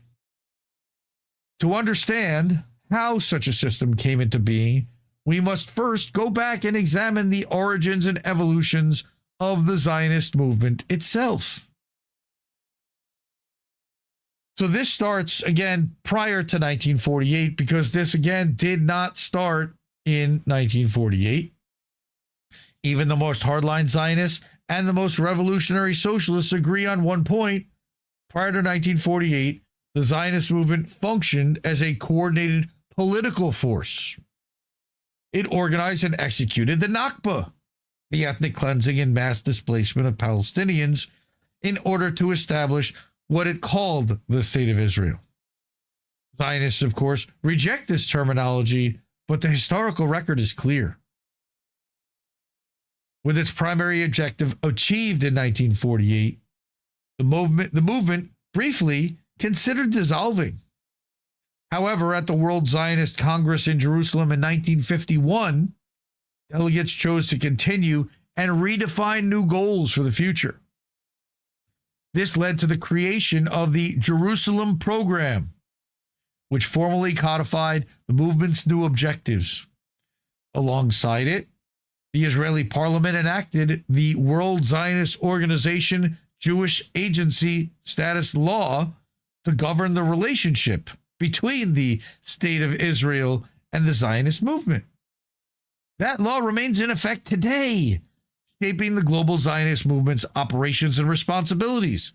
Bet you didn't know that, because I didn't before I read this.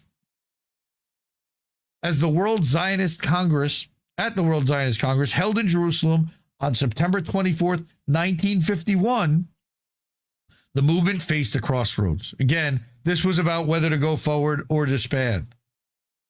But, with new goals in practice by a vote of 286-0, with the remaining 438 delegates abstaining. So it wasn't a majority. But the ones that didn't vote just didn't vote. So you got a unanimous quote-unquote vote. But there were over 700 delegates, most of which abstained. The ones who voted yes to continue.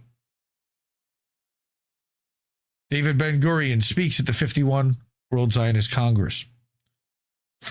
They adopted the new set of objectives to reorient the movement. These were defined as the strengthening of the State of Israel, the ingathering of the exiles in Eretz Yisrael. They want to grab all the Jews from outside and bring them in, and the fostering of the unity of the Jewish people. They wanted to make it insular so that there was nowhere else safe in the world for Jews to live. That's the narrative that they were using to push all Jews toward Israel at the time, to give it legitimacy. This movement marked the transformation of Zionism from a settler colonial movement into a global ideological infrastructure. It was no longer about just building a state. It was about embedding that state into the hearts, minds, and institutions of Jews worldwide. To the point where every Jew in America, from the time I grew up in the 70s and 80s, were taught that you have, this is your whole, your second home. It's not my home. It's never been my home. I never felt at home. I never considered it to be my home. I don't feel welcome there, and I don't want to ever be there or ever go there again. I have no interest in that. But I have more rights to the land there than people that spent their entire lives there right now. It's disgraceful. So at the time, the law passed by the Knesset to formalize that relationship, spelled out the obligations of both parties and designated the World Zionist Organization as the authorized body responsible for developing and settling the land, absorbing immigrants from the diaspora, and coordinating the work of Jewish institutions operating within Israel. Now that Zionists of America is a spin-off of the World Jewish Congress, by the way. It still exists today. Talked to Gen X Girl about that earlier this year. Crucially, the law affirmed that the State of Israel expects the cooperation of all Jews as individuals and groups in building up the state. That's why they call us self-hating Jews if we're against this. Because they have to alienate anyone that's not on board with their little fucking ethno-state project. Fuck these assholes.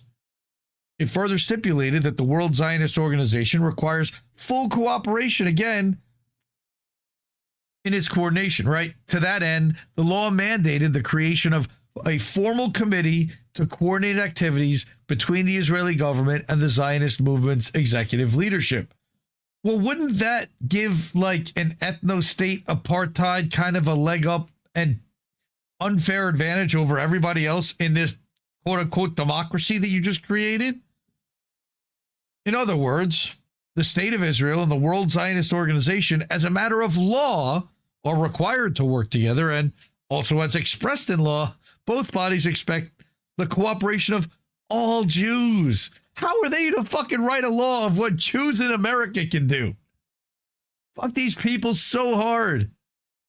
The extent to which this expectation is met remains an empirical question. It should be.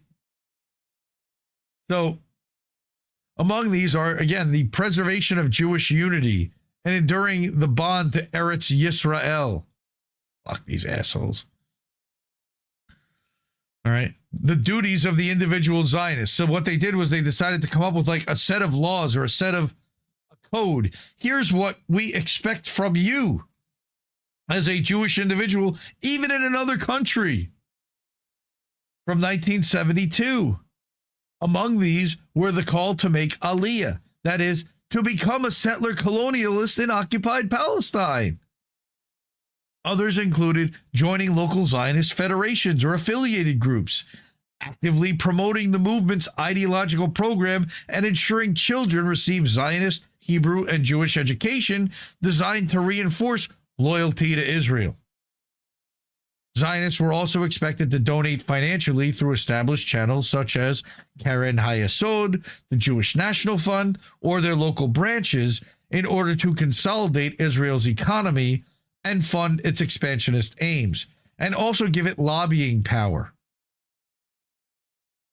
With the exception of physically becoming a settler colonialist, all of these duties amount to an explicit call for infiltration of host societies. Perhaps the most direct duty, however, is to strengthen Zionist influence within the community. This likely refers to the Jewish community rather than broader society, but even so, it's still a call to expand the influence of Zionism on society as a whole. Again, fuck Israel. Right, more like the Jerusalem pogrom. Yes, that's right. Go start over on Rumble. Okay, one might reasonably ask, how much attention ordinary Zionists pay to such calls? Are these dry, dead words left to gather dust in the central Zionist archives in Al-Quds? Or do they still animate the central activities of the movement today? Well, let us take a look. Here's a 1961 report from the Jewish Chronicle about a Zionist meeting in Glasgow, which came to hand as I was writing this. I present it as an example of the movement's thinking and practical activities. The meeting was specifically designed as an educational Zionist event and expounded a particular set of ideas. Okay, this is about educating diaspora children as Jews, right? And this is, the minutes say, outlining a practical program for bringing up children as Jews, Dr. Simon declared that this would have to start with the education of expectant Jewish mothers and fathers at child guidance clinics. As a result of this, children from their earliest years would be reared in an atmosphere where they would see all the symbols and customs of Jewish life observed. This would then be followed by the children being sent to a Jewish or Hebrew kindergarten and then to a Jewish day school. They're isolationists. Another important part of the program, Dr. Simon went on, would be the creation of a Jewish resurgence. In this connection, however, it was an unfortunate something for Anglo Jewry when people, it's cutting off the book, like Rabbi Dr. Alexander Altman fled the country at a time when there was so much need of him to be here. There was also a vital need for a planned Jewish adult education program, said this Dr. Simon. All right.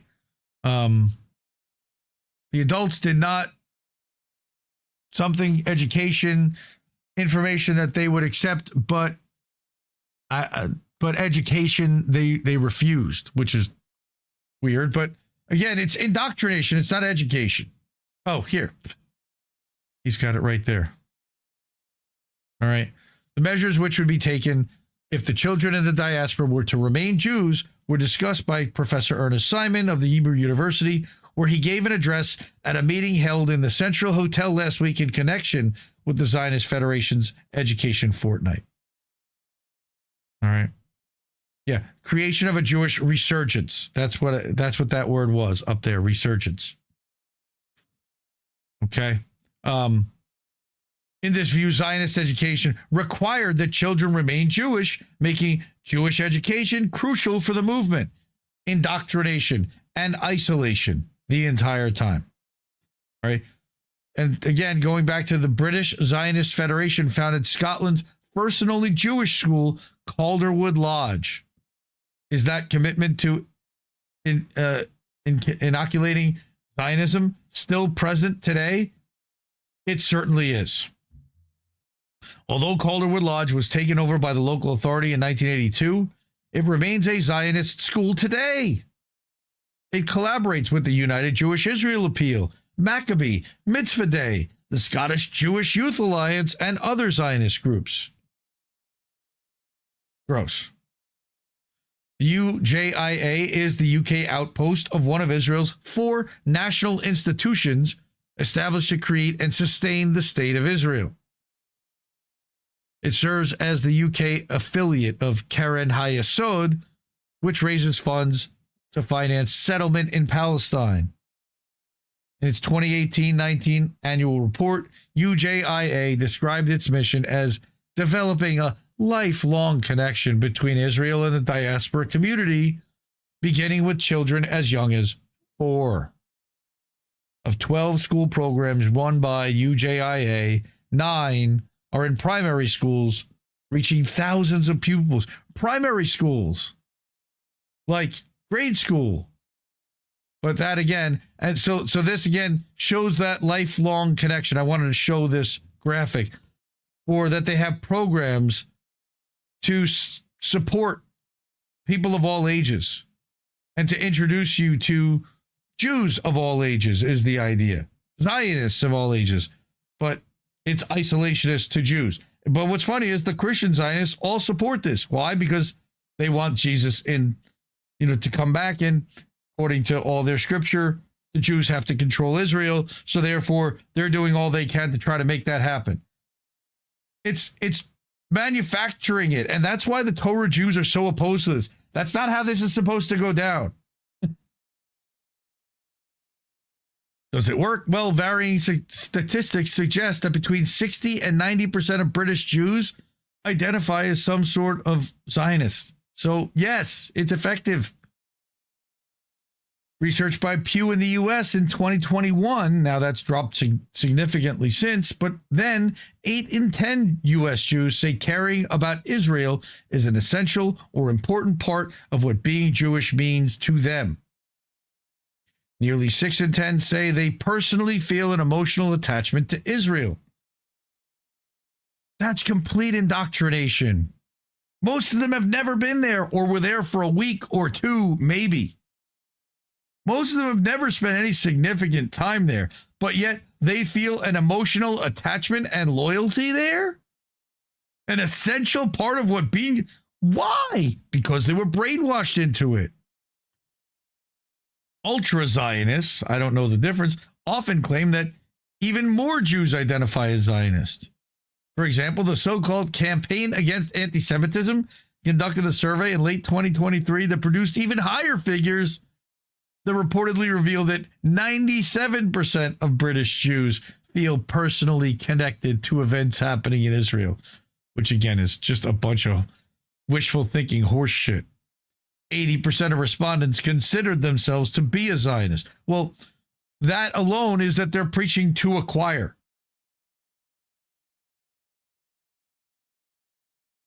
Again, this is a really long article.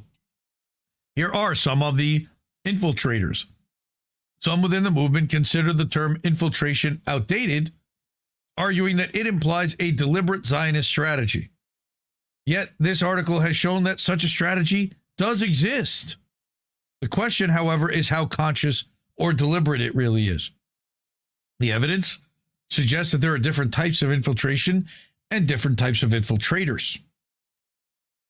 Okay, so he lays them out. We can begin with those directly or indirectly engaged in specific forms of infiltration on behalf of agencies to the Zionist entity, like the people that scream about pro-Israel stuff, for $7,000 a check.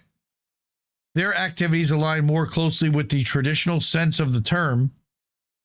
From there, we turn to those with looser ties to the movement as a whole. In what follows, he outlines 6 types of infiltration. So you have, again, direct service to the Zionist entity. That's where they literally serve in the IDF, right? They delivered Mossad agents and weapons for subversion and assassination operations in Iran. That's the Ofer family. Another involves activities linked to Epstein, who gathered sexual compromat for Israeli intelligence. Not allegedly, he did. Mossad also relies on Sayanim. Again, we talked about this before. It's informal helpers abroad, most famously Robert Maxwell. Beyond this, there's thousands of Zionists working in the Israeli Ministry of Diaspora Affairs and its predecessor, the Ministry of Strategic Affairs. Very kind of generic terms. Their operations range from propaganda and lobbying to trolling, doxing, and lawfare. And there's, again, evidence of all this stuff documented. One such network is the Combat Anti-Semitism Movement, which has nearly 1,000 members and operates in a joint venture with Voices of Israel, which is a company run by the Ministry of Diaspora Affairs.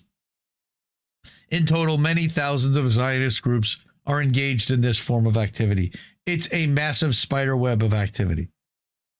Then you have tech startups, right? Unit 8200, using spyware like Celebrite, NICE, Toka, and the NSO Group, maker of Pegasus. Right? Then you have covert use of this vast surveillance apparatus by the Zionist regime has been widely noted. Investigative reports have also shown that the significant numbers of Zionist infiltrators, including former occupation forces members, intelligence operatives, and others, have secured senior positions across mainstream media and big tech. We've been covering that here at INN for years. Alan McLeod at Mint Press is famous for outing all the 8,200 people that work at Apple and at Facebook and Google and TikTok and everywhere else, and Meta and Microsoft even.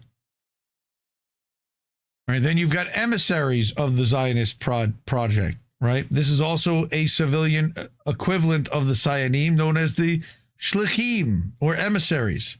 That's like your Bill Ackmans. Right, these emissaries are placed in schools and synagogues and JCCs. Right.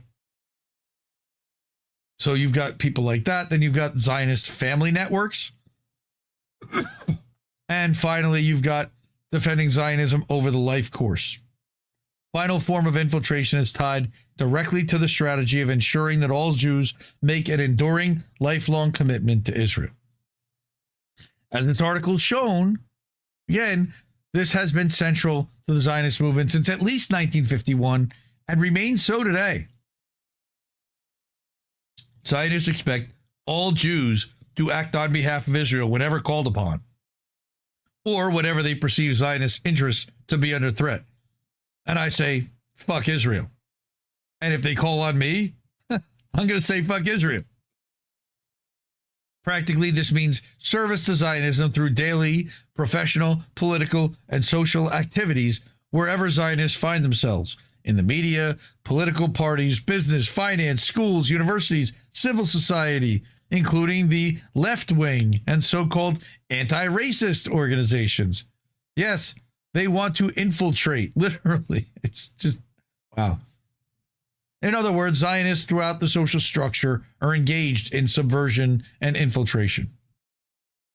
One example is the Jewish network within the UK civil service. Although set up by the civil service itself, it is in practice run by and for Zionists rather than Jews. Similar patterns exist in universities, the media, the legal professional, finance, industry, and other institutions across society. Right. When the time comes for the proverbial tap on the shoulder, how many who've passed through Zionist indoctrination will fail to respond appropriately? I'm one of them.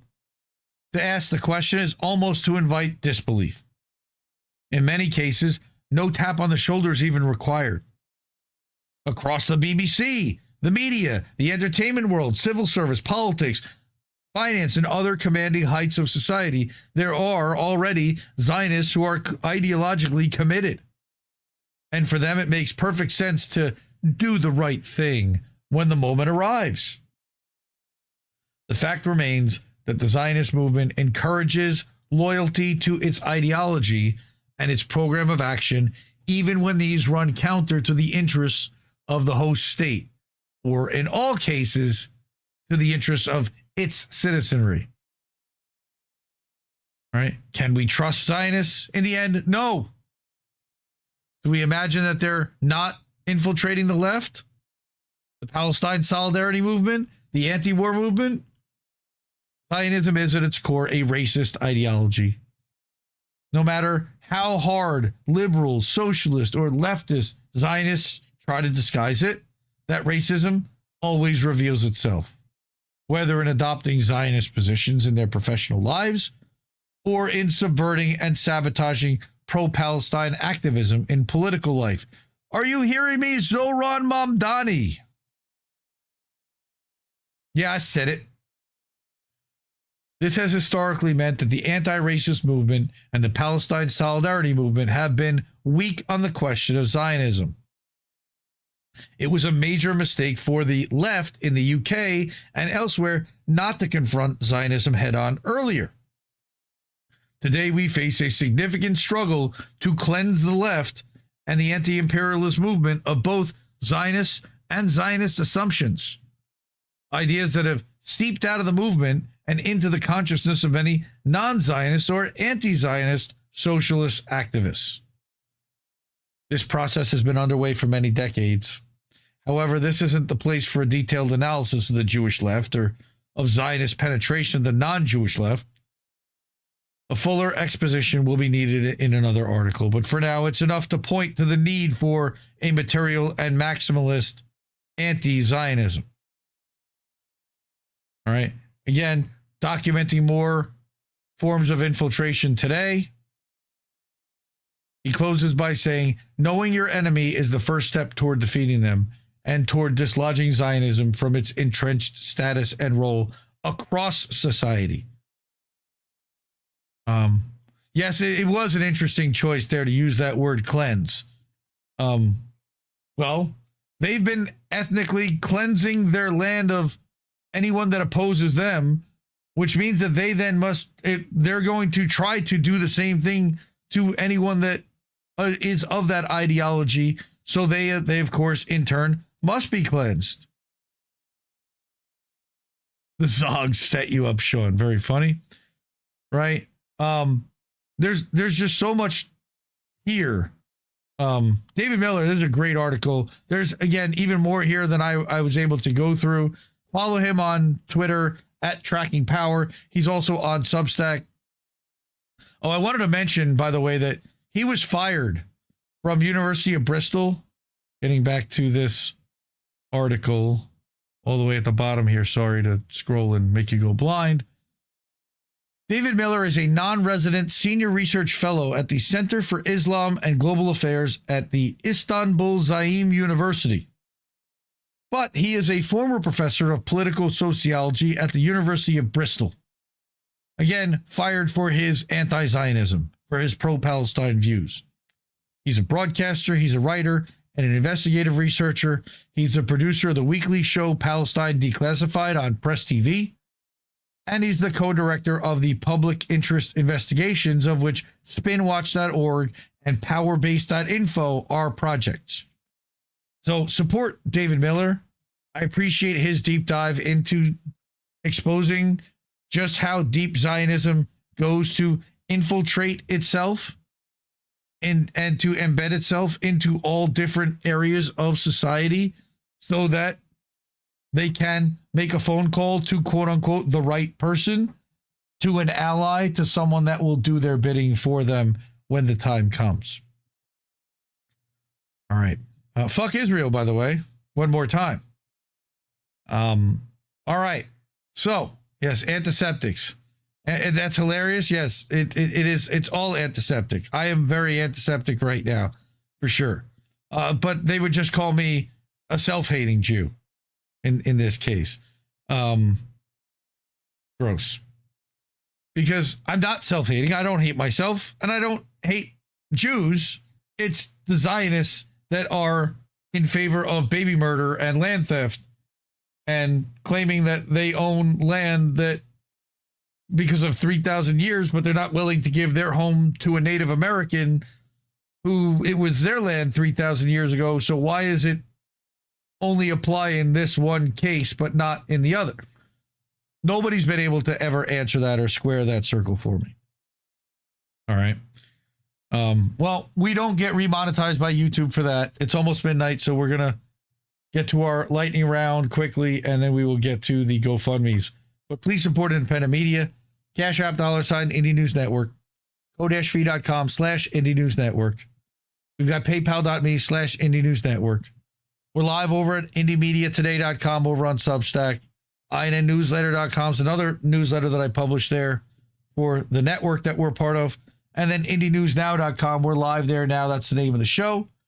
And that's because we made a website that aggregates all independent news from sources that we have vetted and determined to be highly credible and serve that to you in an ad-free environment. But there's also a place to watch the media free. There's a place to support the media you want to see and keep the media free with a Stripe link.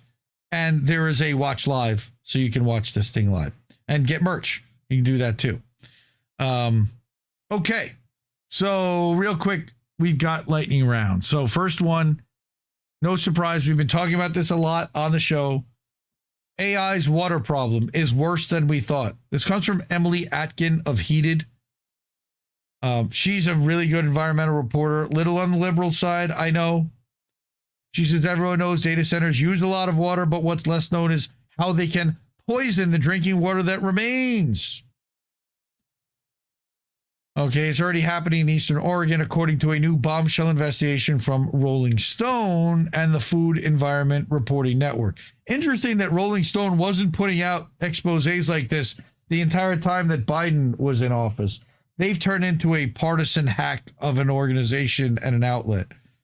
So I take this with a grain of salt, although environmental stuff, Trump certainly has destroyed a lot of environmental stuff. The precedent is Flint. That's bad. So read this article by Emily over at Heated. Again, link will be in the description afterwards. Next, Indie Media Award honoree, Declassified UK. Wow. SAS shot toddlers in their beds, an Afghanistan inquiry told. Now, this to me validates what David McBride is currently in prison for in Australia. This came from Richard Norton Taylor yesterday. Special Forces soldier with Britain feared that the elite regiment would go down the sewer unless he blew the whistle. That's brave. A senior British Special Forces officer warned that the failure to own up to their own criminal behavior in Afghanistan by the SAS, including shooting toddlers in their beds, would allow the regiment to descend into the sewer and sink to the level of despotic regimes. Devastating evidence about a cover-up by Special Forces was released on Monday by an independent judge-led inquiry into repeated allegations of extrajudicial executions by elite British troops.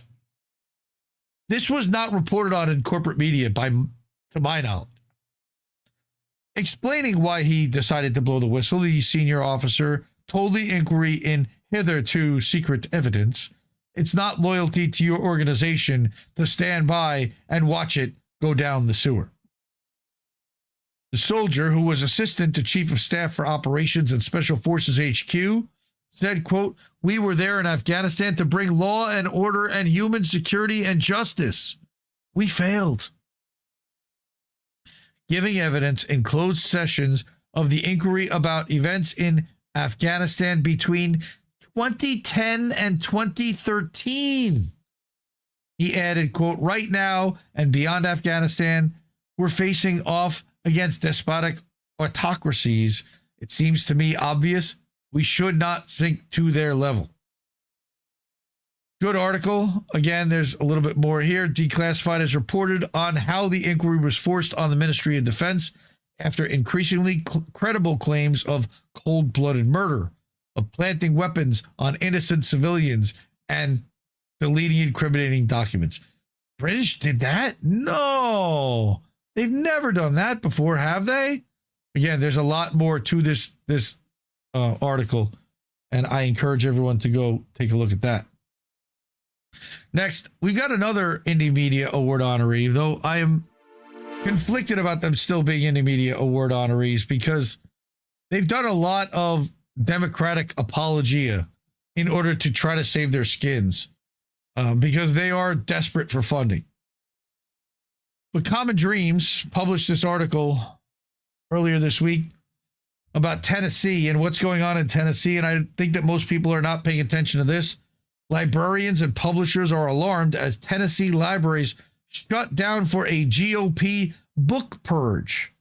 Now, this is not happening in the major cities, in Nashville and in Memphis, but everywhere else around Tennessee, the entire library system is closed for a week so that they can get rid of all books that have any reference to LGBTQ characters or themes from children's books. For popular information, again, another Indie Media Award honoree from a long time ago, though I pulled theirs because, Judd Legume, he was never for Julian Assange. I had no idea, but once I found that out, I couldn't keep him as one of the award honorees. But this book purge is required to be carried out in all 181 libraries in the Tennessee Regional Library System, which encompasses most of the state aside from Nashville and Memphis. Okay?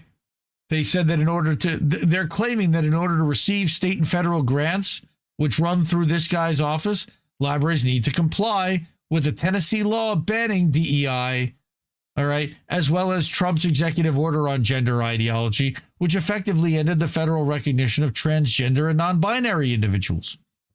So now all that has to be removed from the library, or that library loses its funding. Fuck the Trump administration, too. Finally, I mentioned earlier that I recorded a one-on-one yesterday with Ryan Christian. He is the founder and host of The Last American Vagabond. You can find him onlastamericanvagabond.com. Another Indie Media Award honoree. All right, he's one of the best podcasters, researchers, journalists out there. That's him. Go check that out. That's at INNnewsletter.com. It's at the top right now. Okay.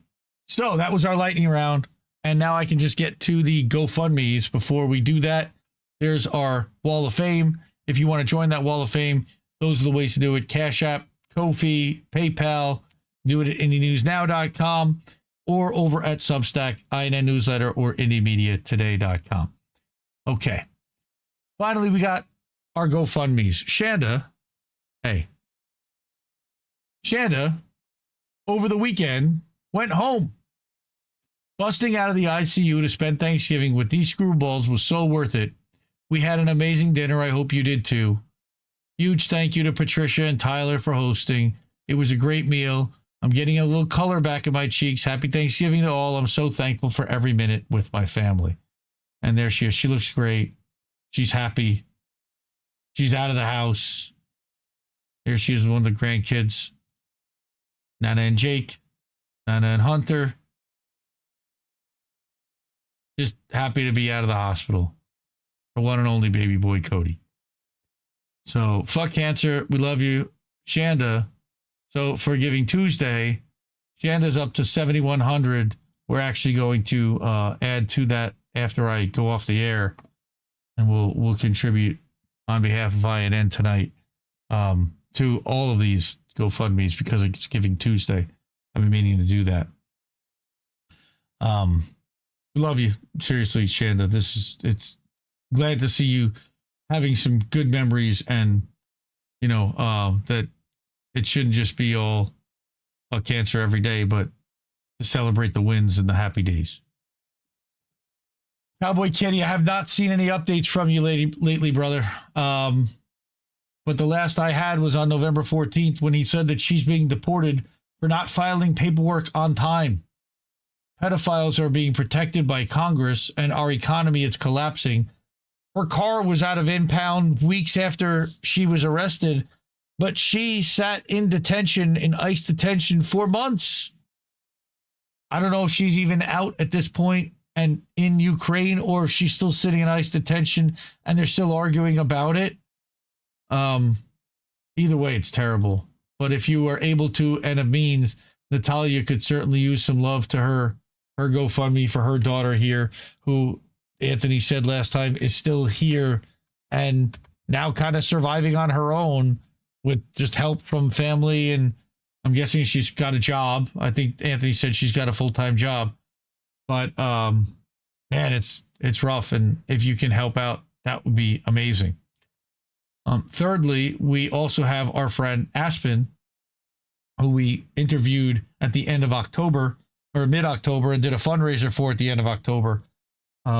Aspen's facing decades in prison in Georgia or federally for drug trafficking, being in the wrong car with someone who had a massive amount of drugs, but she didn't know that he had them, obviously, or she wouldn't have been in the RV with him when he was pulled over and they were all summarily arrested. This is some of her art. This beautiful butterfly. So if you have a couple of bucks and you want to support her there, you can go to Art Spend Studio and purchase some of that. Thank you to Indie Media Award honoree Paula for sharing that. Paula's one of the best activists out there. It's just phenomenal people. But there's that's the website for Aspen's art. Okay, Art Spend Studio, ARTSPEN Studio.com. There is a link tree that has a link to the studio, to the GoFundMe, which I'm about to show, to INN newsletter on Substack, where we did our one-on-one and the live stream, and then the article that Descent in Bloom wrote about her story. Okay, all of those links are here at linktr.ee/justice and the number 4 Aspen. You can get there. Aspen also did an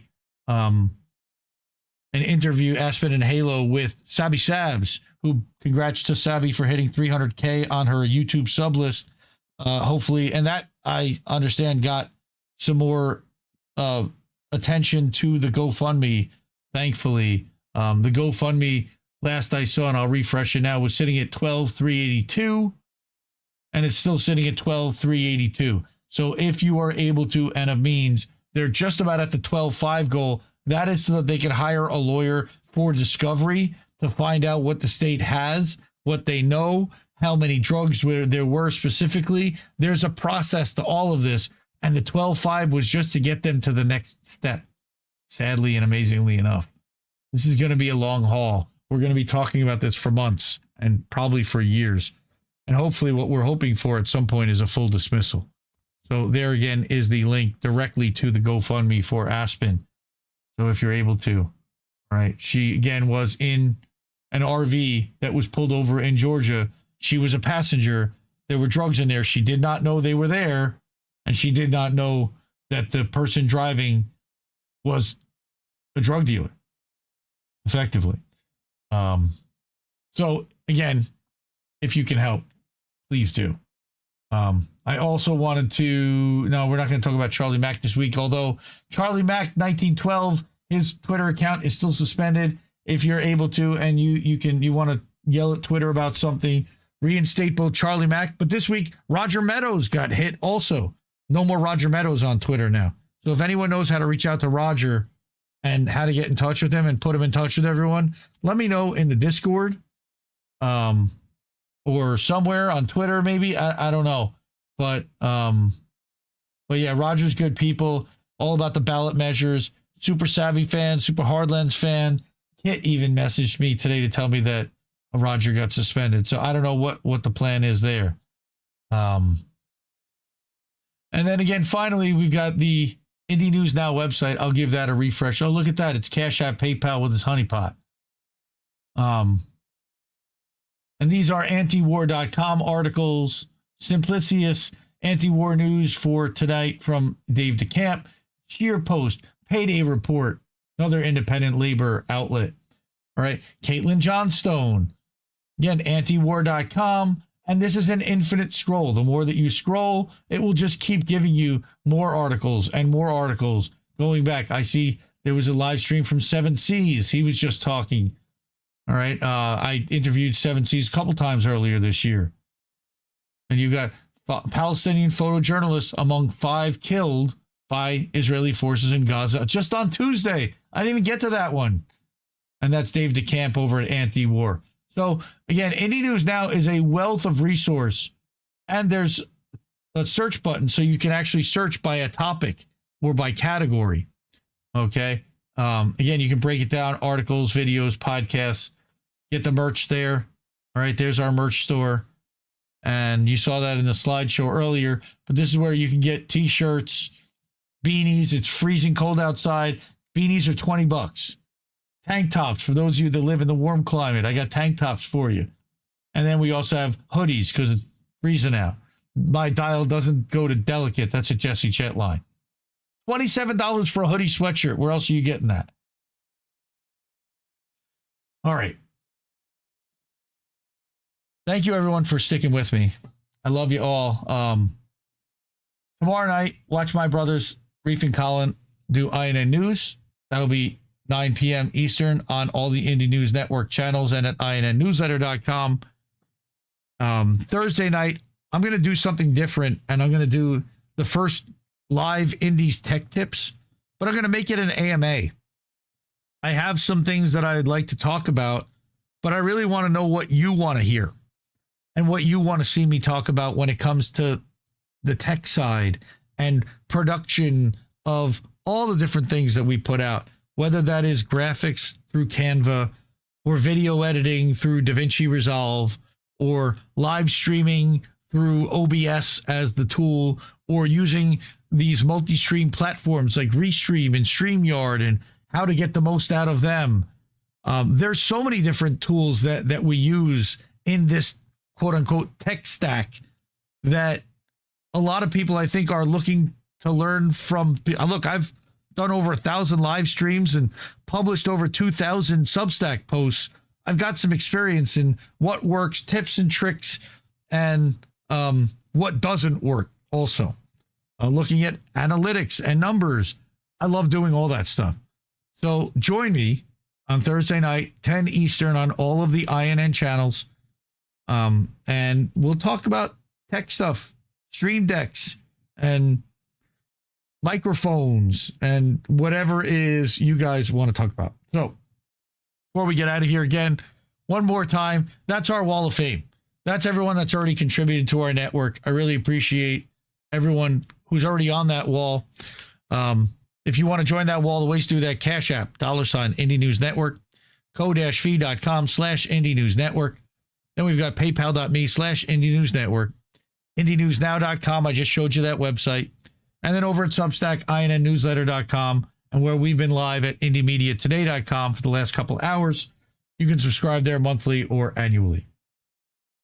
Well, have a good night, everyone. We will be back next Tuesday night at 10 p.m. Eastern for another Indie News Now Live. Subscribe to IndieMediaToday.com, and you'll get clips emailed out to you all week. And support independent media, because we need it more than ever, fam. I love you all. Have a good night, everyone. No! no, we just fucking lost the stream.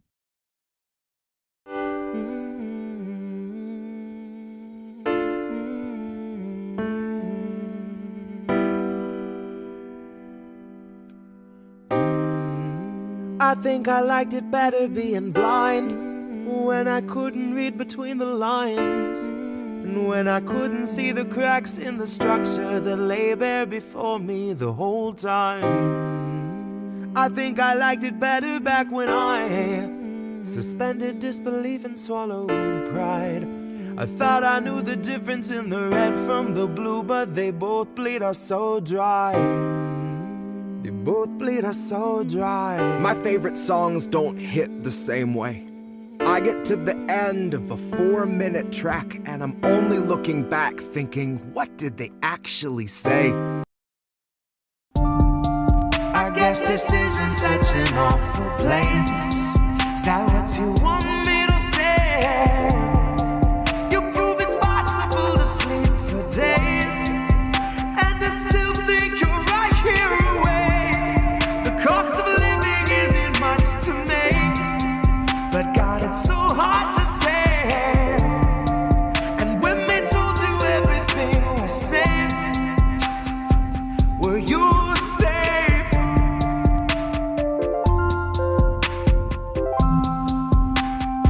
Were you safe?